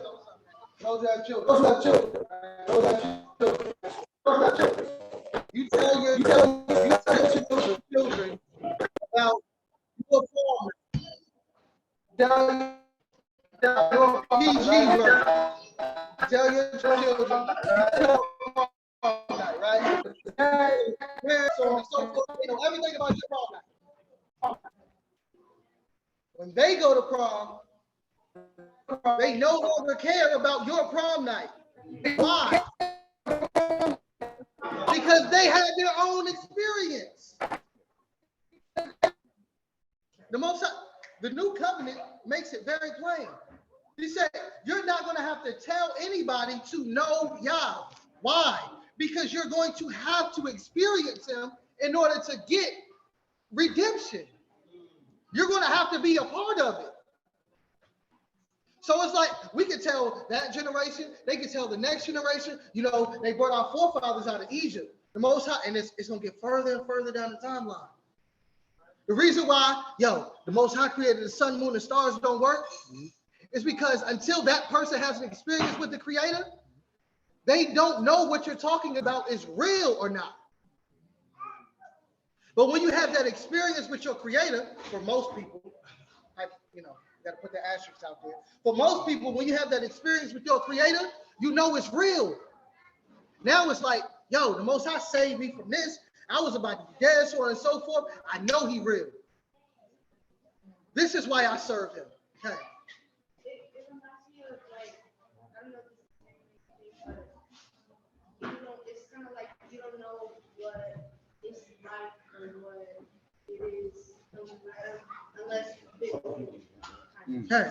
So that's kind of what it reminds me because they're not going to really comprehend. Oh, okay, they got out of Egypt. They're not really going to comprehend that unless they get out of Egypt. It's in the book. It's our book. It's sacred to us, but it's in a book. If you left the book somewhere else, it's in the book, but it's not your life. For example, right? This part is in the scripture. Genesis, Yaakov. When did he bow to the Creator? No more ring, and I'm almost about to say no elders, because y'all doing y'all thing, but I'll take the elders. When did the Most High bow to the Creator? Not slightly. When did, thank you there, that quick. I'm hungry, I didn't eat yet. When did Jacob bow to the Creator? Raiment. Huh? Raiment, food. Raiment, food, and then what? Come on. Protection now. along the way. Okay, protection, and then what? What was his vow? If you give me these, you'll be my Elohim. If you what, Akeem? Yeah, okay, there you go. If the word im, if you provide all these for me. If you provide what? Raiment, food, and protection along my path, you'll be my Elohim. You will be my Elohim. Who was Jacob's father? Yitzchak, Isaac. Who was his grandfather? Abraham. Was it Yah their Elohim? The Elohim, Abraham, Yitzchak, Yaakov came. Okay, so why is it that Jacob is saying, well, if you do this, then you'll be my Elohim? Yaakov had to get that experience for himself. Oh, Jacob had to experience the Creator. So the one that you say, I'm just the Abraham, this is the Elohim of Abraham, Isaac, and Jacob. Jacob wasn't included until he had an experience. So is he Elohim of Abraham, Isaac, Jacob, Moreh, Samak, Moreh, Yohanan? Is he your Elohim yet at all?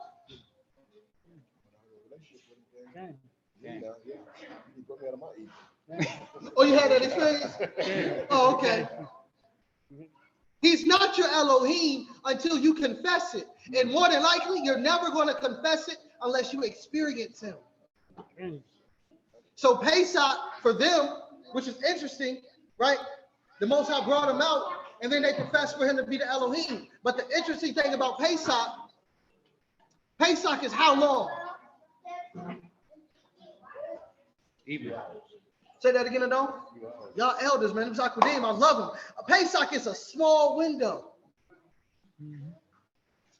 It's a small window, which means what? That means that if your situation changes before your mindset changes, your situation is to your detriment. That means that they went from slave of Pharaoh to a servant of the Creator in about 6 hours. That's like you waking up tomorrow and all of a sudden you hit the numbers.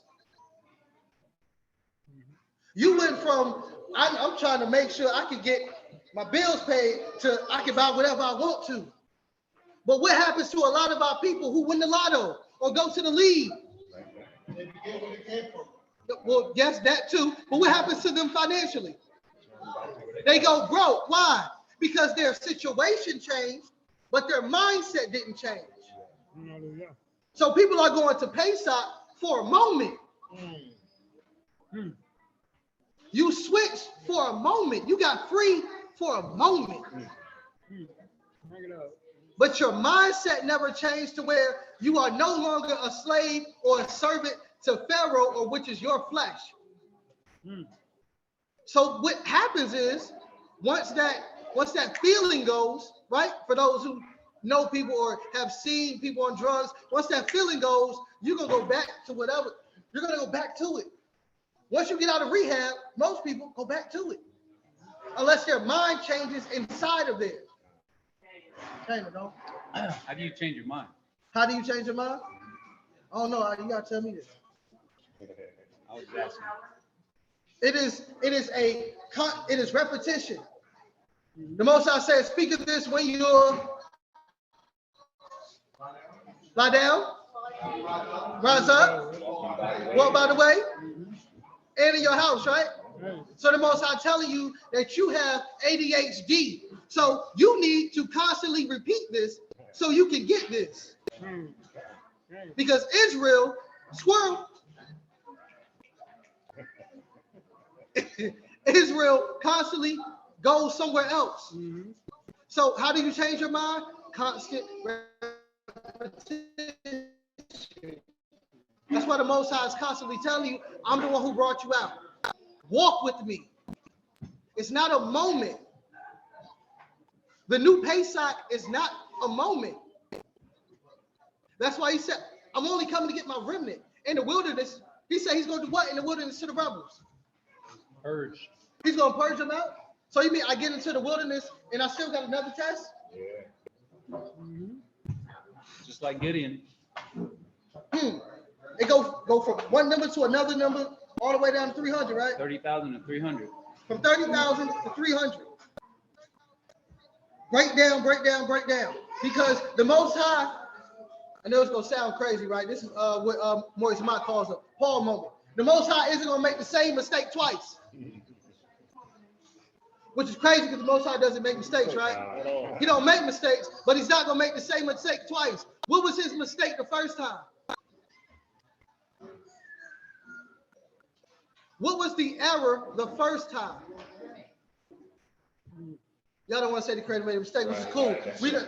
I get it. I got you. Walk with it. The Most High brought you out without changing you there. You got in the he just brought everybody out. In the wilderness, everybody was able to go into the land after that next generation. Everybody was able to go into the land without necessarily changing. Y'all just had to be quiet for 40 years.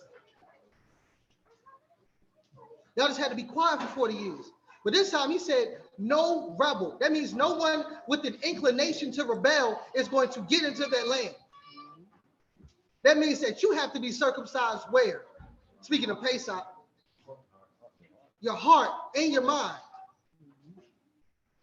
So it is and I'm gonna wrap it up because now y'all just got to talk. What basically this second Exodus is a intimate relationship type of Exodus. The only way that you're not gonna talk about the one that happened is if one happens to you. That's the only way you don't talk about somebody else's life is if you have one. And people gossip because they don't got nothing else to do. People talk about your life because they don't have anything to do in their life, so they talk about yours. But if you had a life, you wouldn't know what your neighbor doing. Because you're doing something. So the Most High is saying, nobody's going to remember that because y'all going to be here with me forever. But it's only going to be those who have a true Pesach, a true turning, and leave all the other stuff in Egypt. So for us, right, it's not just to eat food, which the food was good. I didn't eat yet, but anyway. The food's good. The fellowship is great. The yayin and all that is wonderful. But if you're only coming here for these things, you're not going to make it. You're not going to make it. Because we see an example of people who came to Pesach just because it was the good thing to do, and they didn't make it. So if you're not going to make the conscious decision to change your insides, right? Because nobody cares about, oh, y'all look wonderful, but nobody really cares about your outfit. Because if you're not going to change on the inside, you can die in that outfit in the wilderness. You can be a pretty corpse. Because the Most High don't care about it. So Israel, this is a new year. Let's actually move forward in that and actually be looking forward to the next Exodus. Not saying that we stop doing Pesach, but stop living in the past and have an expectancy that we can be that generation. That's the only way that it happens. Joshua and Caleb expected that they would go into the land. It wasn't a maybe we could, or, we got a great chance. No, we're going. So if that's not your mindset, that's some leaven that you need to get out. I'm going. Even if I got to be Zocaine age or whatever, I'm going. Because that's my heart's desire. So, hope somebody got, something from it. At least one person, because that means it was worth it. All praises to the Most High Yah, creator of heaven, earth, and seas, and the forest of God.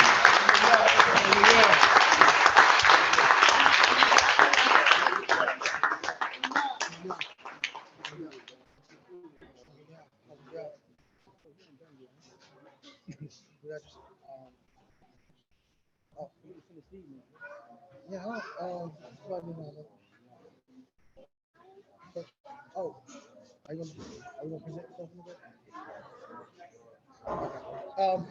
Give us 1 second online. We're about to transition to another part. Where you got to go?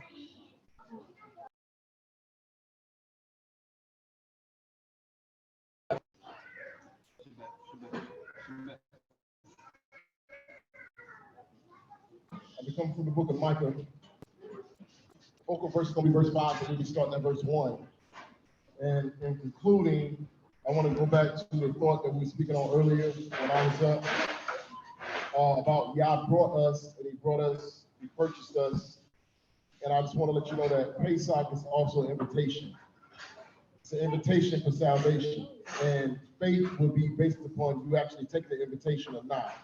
So when Abraham, as we were speaking on him earlier, when the Most High said, I will be your Elohim and your seed's Elohim after you, if you will keep my commandments, if you would do the things that I asked you to do, that was an invite to him accepting the Most High, and the Most High becoming his Elohim or his power.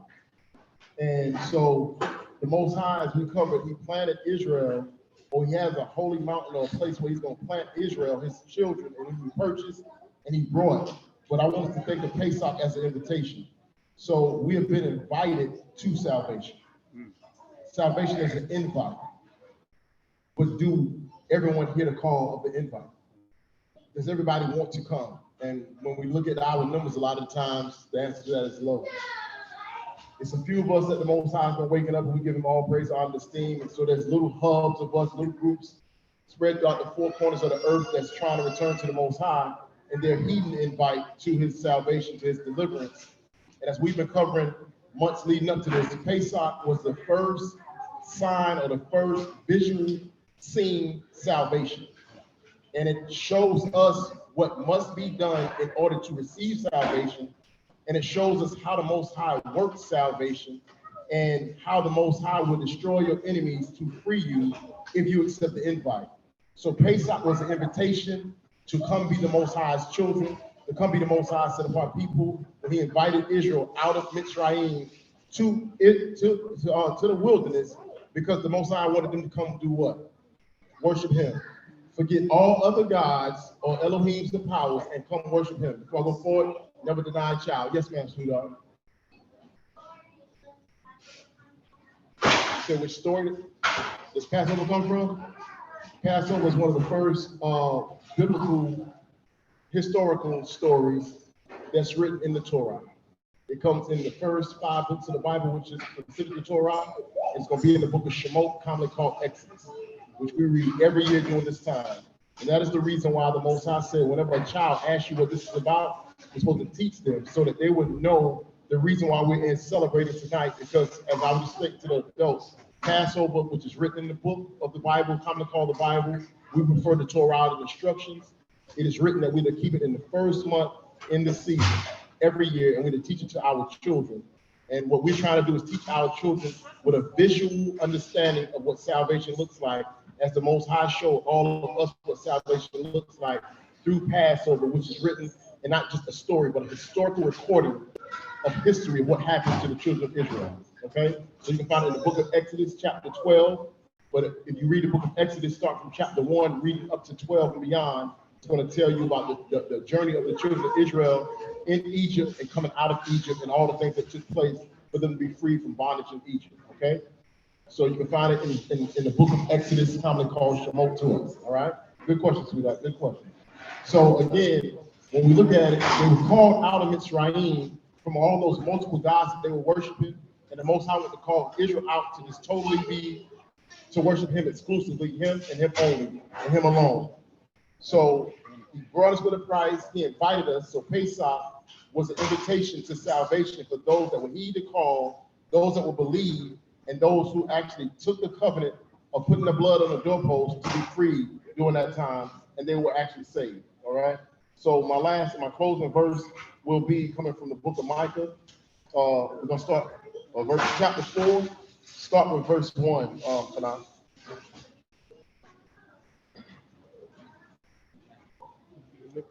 Micah 4, verse 1. But in the last days it shall come to pass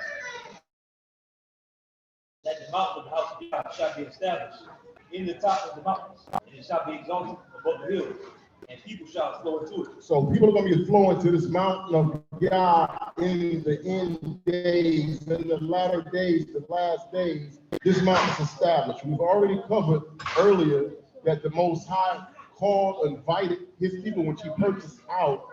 He had a habitation or a dwelling place that he established to plant them there. Now we're reading here that there's going to be a mount that people are going to be coming to that the Most High has established. Okay, so it says, and it should be exalted above the hills, and all people shall flow into it. Read.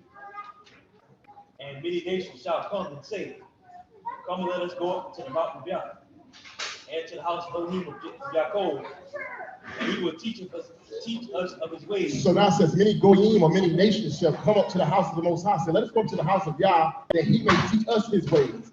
Moreh Daud just said earlier, or asked the question, why is it that the second commonly called Exodus would erase the memory of the first? And he said, and so you haven't experienced yourself, you're going to always talk about what happened to someone else because you did not have the experience. But in times of old, everyone knew when Israel came through, they knew our God because they knew what happened to the Egyptians. The historical recording, those of their elders that was living during that time, They seen this thing happen. They seen the power of Yah. Even the other nations experienced the power of Yah. All what he was doing for Israel when they was going through their journeys throughout these different nations. So it says this mountain, that all nations are going to come to this mountain, and they're going to say, let us go to the God or the Elohim of Israel, that he may teach us his ways. Read on. And we will walk in his path. And we will walk in his path, the nations, the Goyim saying this. Read. For the Torah shall go forth from Zion, and the word of Yah from Jerusalem. So the Torah of Yah should go out from Zion, the word of Yah from Jerusalem or from Jerusalem. Read. And he shall judge among many people, and rebuke strong nations far off. And they shall beat their swords with plowshares, and their spears with pruning hooks. Nation shall not lift up sword against nation, neither shall they learn war in war. They shall sit every man under his vine, under his fig tree, and none shall make them afraid. For the mouth of Yah of hosts has spoken. For all people will walk, everyone in the name of his mighty one. And we will walk in the name of Yahweh forever and ever. Hallelujah. It says, all people will walk, everyone in the name of his Elohim. And we will walk in the name of Yahuwah, our Elohim, forever and ever. Mishpachah, I want to close on this note. The reason why the struggle, the stuff that we're going through is because for the longest time, our forefathers and even ourselves have not been walking in the name of our Elohim. All other nations have always bowed down to and walked in the names of their gods, their mighty ones. And the sad tale of this tape is Israel has called on the names of the gods of the nations and have not been calling on the name of Yah. Calling on the name of Yah is more than saying a hallelujah and knowing the name Yah. Name again is the character, the instructions, the authority of the name itself. Israel has not been wanting to walk in the name of Yah. But the day and the time is coming with the select that the Most High is called back to him. He will once again invite us to our salvation. He will once again invite us to be his children. He will once again give us the invitation to be our God and we to be his people. And his word shall go out from the set apart mountain, the mountain which he has prepared and established to bring his people that crossed over as he brought them out of Mitzrayim to plant them in a set apart place. And they are supposed to have the name of Yah, the word of Yah, the way of Yah in their hearts, mind, and on their lips and out of their mouths to let all nations know that Yah and Yah alone is Elohim. And it is time for us, Israel, to understand that there's one Elohim whose name is Yahuwah, and we must serve him in spirit and in truth and obey his commandments so that we may be delivered once again, and that we may be the ones that's found worthy to be delivered. And I pray and I hope that with all the confusion that's been going on and just in your lives in general, and what's been going on even here at Pesach with car troubles and flight plan issues and a whole lot that's just been going on, we kept pushing through and we try to enjoy Pesach. I hope this Pesach has been enjoyable to each and every one of you. I give all honor and esteem to the Most High Yah. Thank every brother and sister that has aided in us having this Pesach, from those that set up, those that decorate, those that take out trash, those that prep the food, cook the food, those that ate the food, and that was me.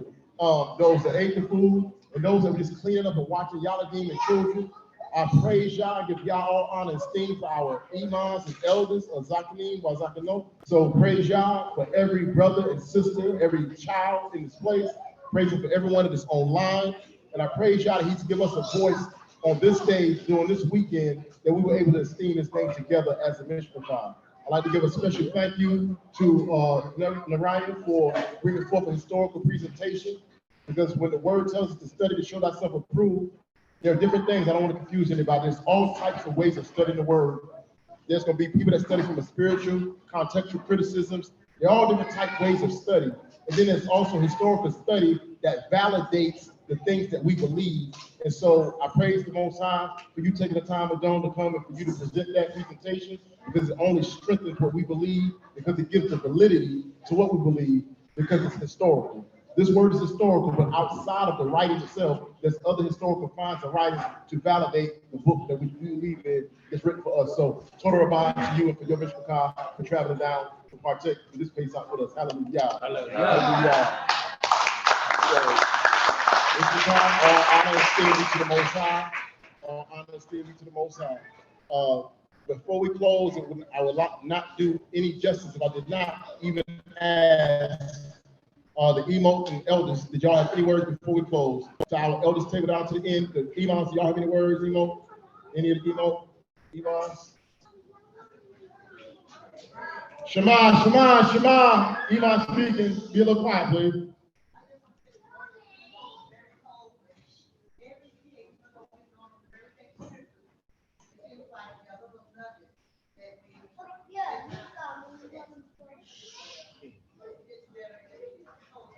Hallelujah. Turn up for your words, Turn up for your words. Hallelujah.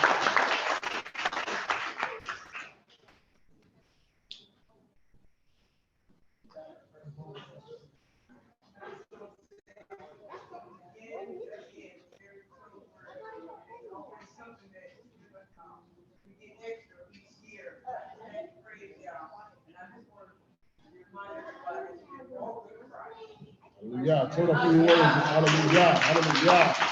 Hallelujah. Hallelujah.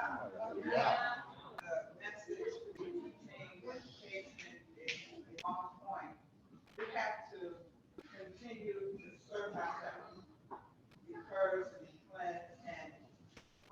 Stop being guilty to the mistakes we made.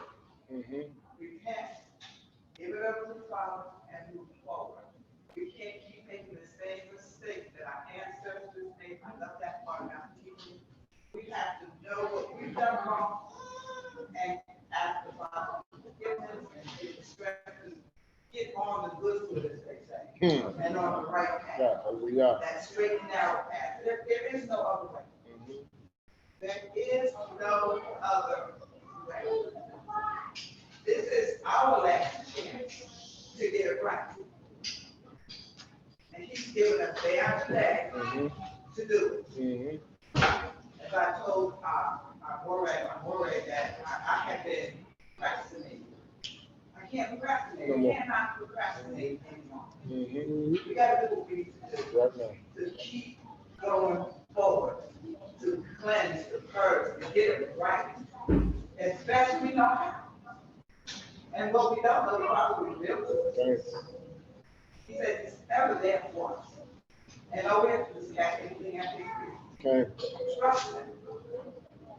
That's your even now, your faith work. Hallelujah. You have a portion of a level of faith, each and every one of us. So we got to use it. We got to use it. Hallelujah. Hallelujah. Hallelujah. Hallelujah. I have nothing to add to what they've already said. Hallelujah. Hallelujah. Imam Amelia, you have any words? You in person now. You talk about when we're on Zoom. Now you on top. We in person. You got anything you want to say, Imam? Before I go to Imam. All right. I ain't gonna put you on the spot. Okay. I just want to say it's been a total lesson, and I learned a lot. It's really put me in a way that I know how I need to walk. Because a lot of things that I've learned that I've been doing hasn't been the right way. But it was a total lesson. Told you, man.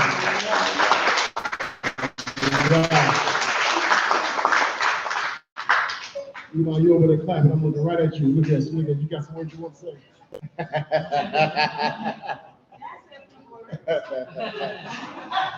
just like to give thanks to the Most High, y'all, for bringing all the Morehs together, that He continue to bring y'all together to teach us, to make us stronger, that we will continue to grow, and that we will continue to go out and bring more and more of the people from four corners of the earth, so that we can all go back home where we're supposed to be.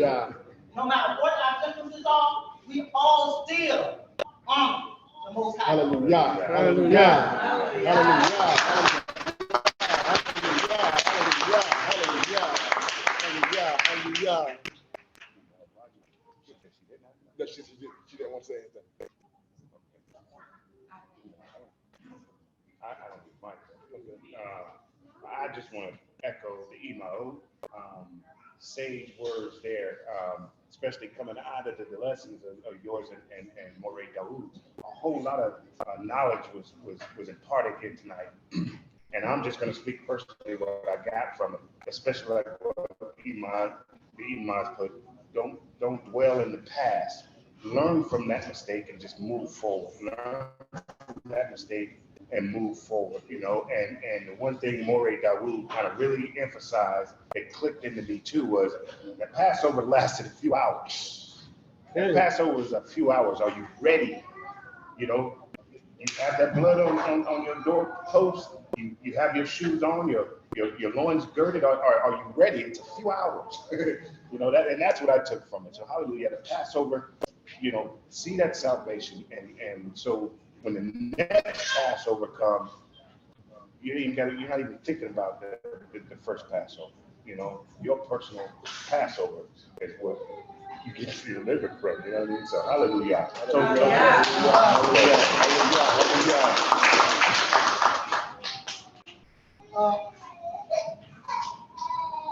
I want to say something Moreh Samak was saying. Stay still and you see your salvation. But stay still in Jah. That is the only salvation. That's powerful word. Why? Because in this Pesach I learned something. I'm talking about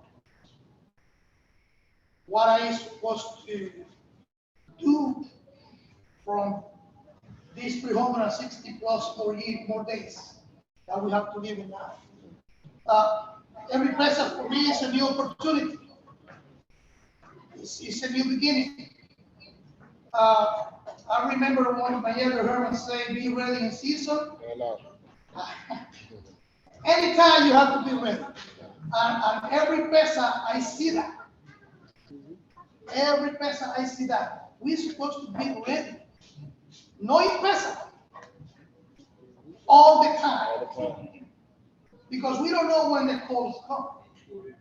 So, on the way I see it, be still, is don't let people lazy. Don't let nobody, no one put your faith, your foundation away. We're supposed to represent the Most High, first of all, in our houses. Because it's important. Me and my house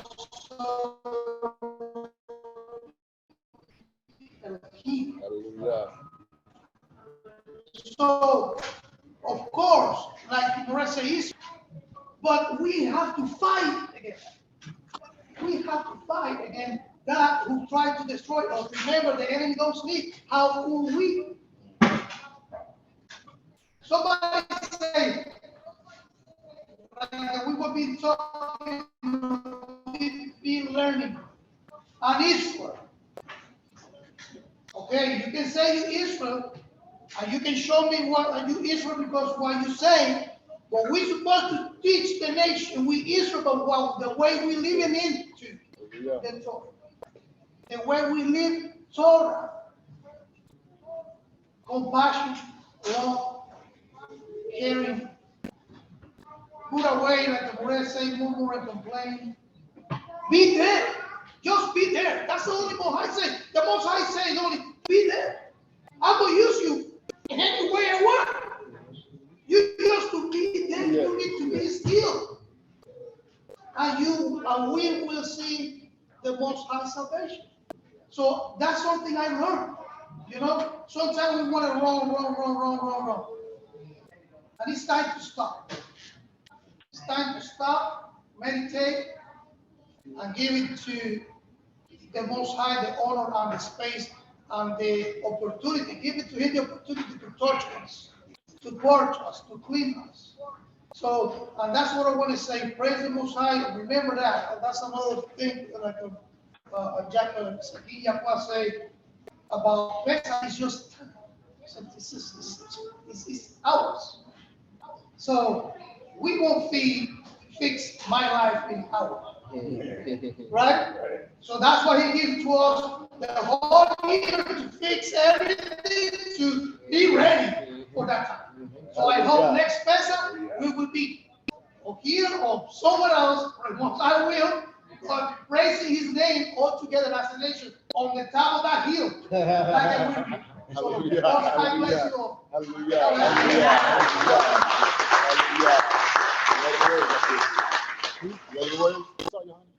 just wanted to say, Toda Yah for this gathering. You know, it's always a Barak, you know, when we come together as a Mitzvah, you know, for these feasts, man. And okay, it's a Barak that anytime we can come together for these feasts, man, it's a lot of things that we deal with on a daily basis and where we at in this land here.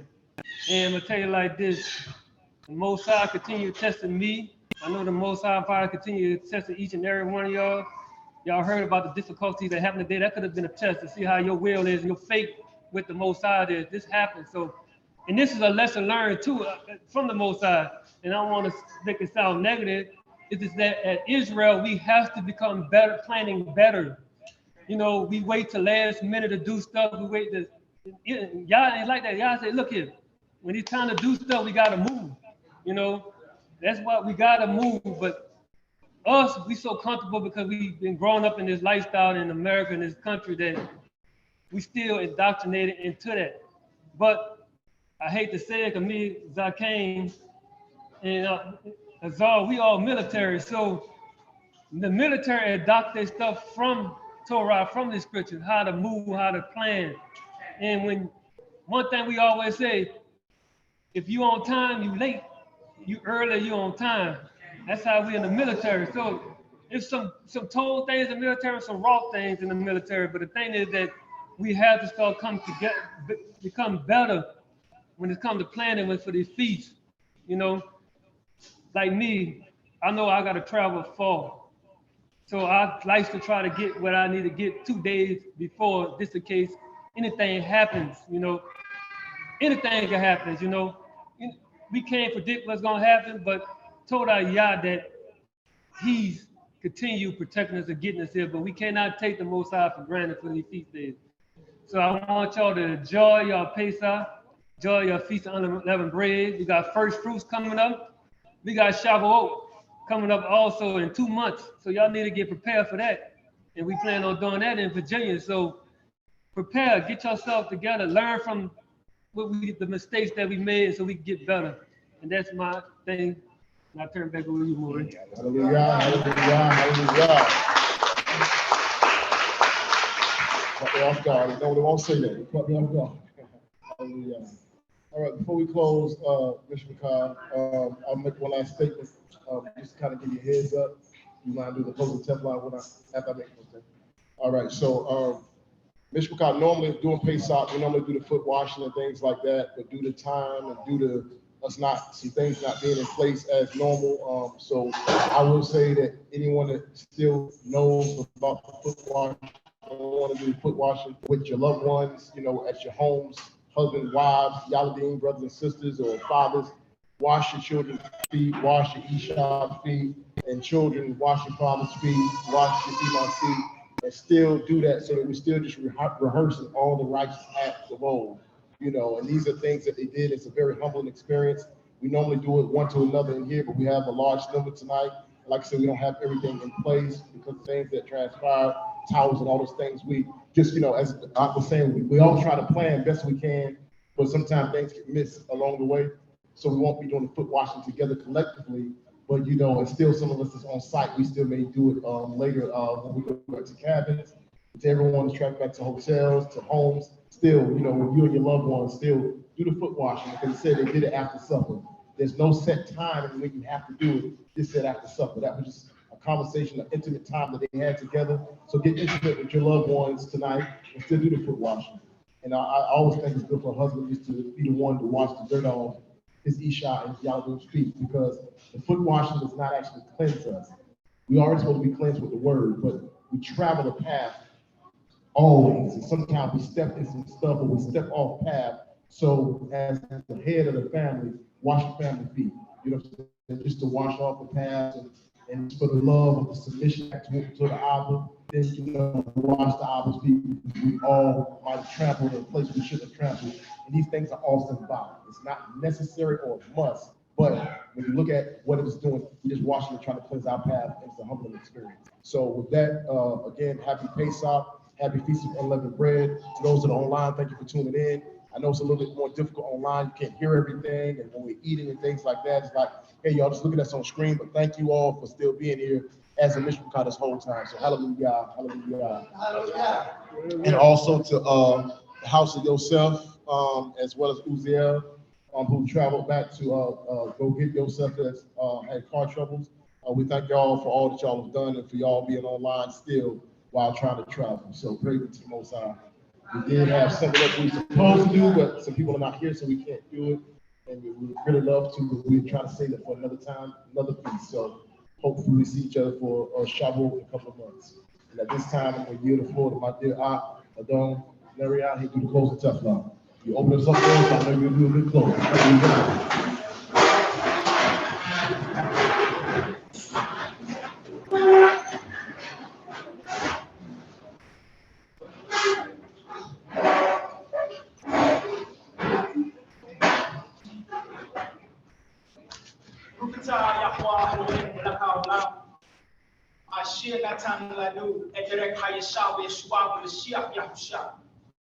Blessed are you, Yahuwah Elohim, Lord of the cosmos, who has given us the way of salvation and righteousness in the Messiah Yahushua.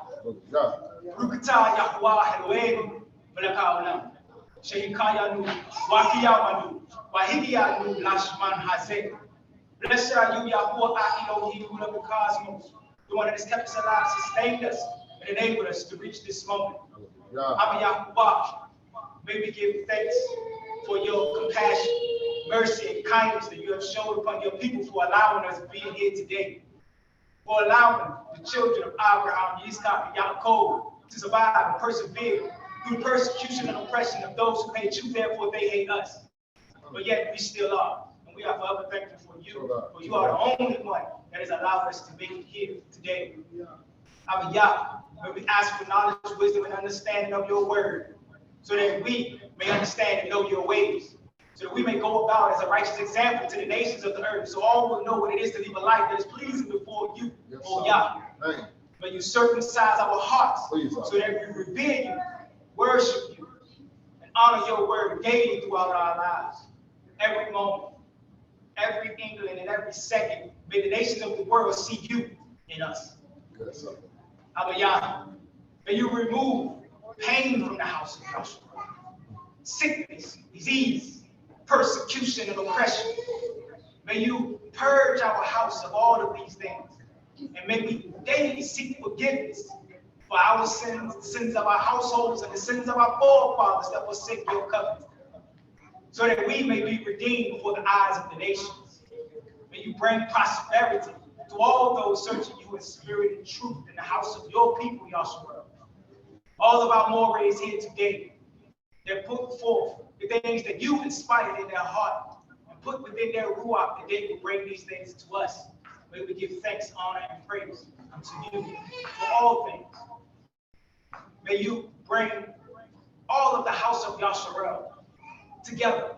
Those that have been scattered in 4 corners of the earth, all 12 tribes. Reuben the elder and Benjamin the youth. Yahudah who holds the scepter and Levi with the priesthood, may they all be gathered together in the land that you promised to our forefather Abraham. That we may dwell together in peace and safety, unity. May you strike down the wicked, those that seek to destroy your people and shed innocent blood. May you guide those that have been led astray through lack of knowledge. Judge them according to your ways. May the world seek to exalt as you exalt the righteous. And may we be seen rejoicing in the rebuilding of our holy Jerusalem and the reestablishment of the throne of Daud. Through the shining light of the Son of Yeshua, the anointed one. Hallelujah. Abba Yah, may you hear our prayers daily answer them before we finish speaking. But we say, Rukata Yahuwah, Asher Shomea Tafila. Blessed are you, Yahuwah, who is the one who hears praise. Will you answer them before we finish speaking? May this Pesach be honorable before your eyes. May our shofar be heard among your hosts in the heaven. And may our will be synchronized with your will.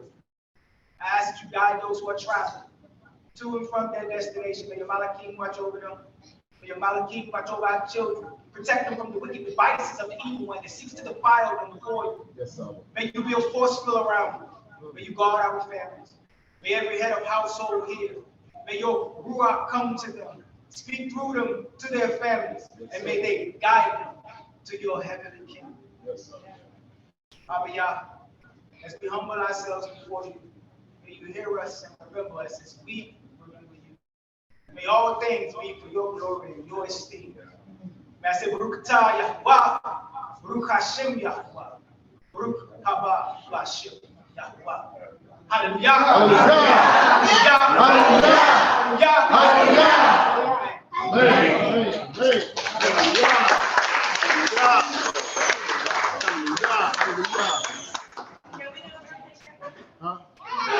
Yeah, we can do some group pictures. I don't. Hold on.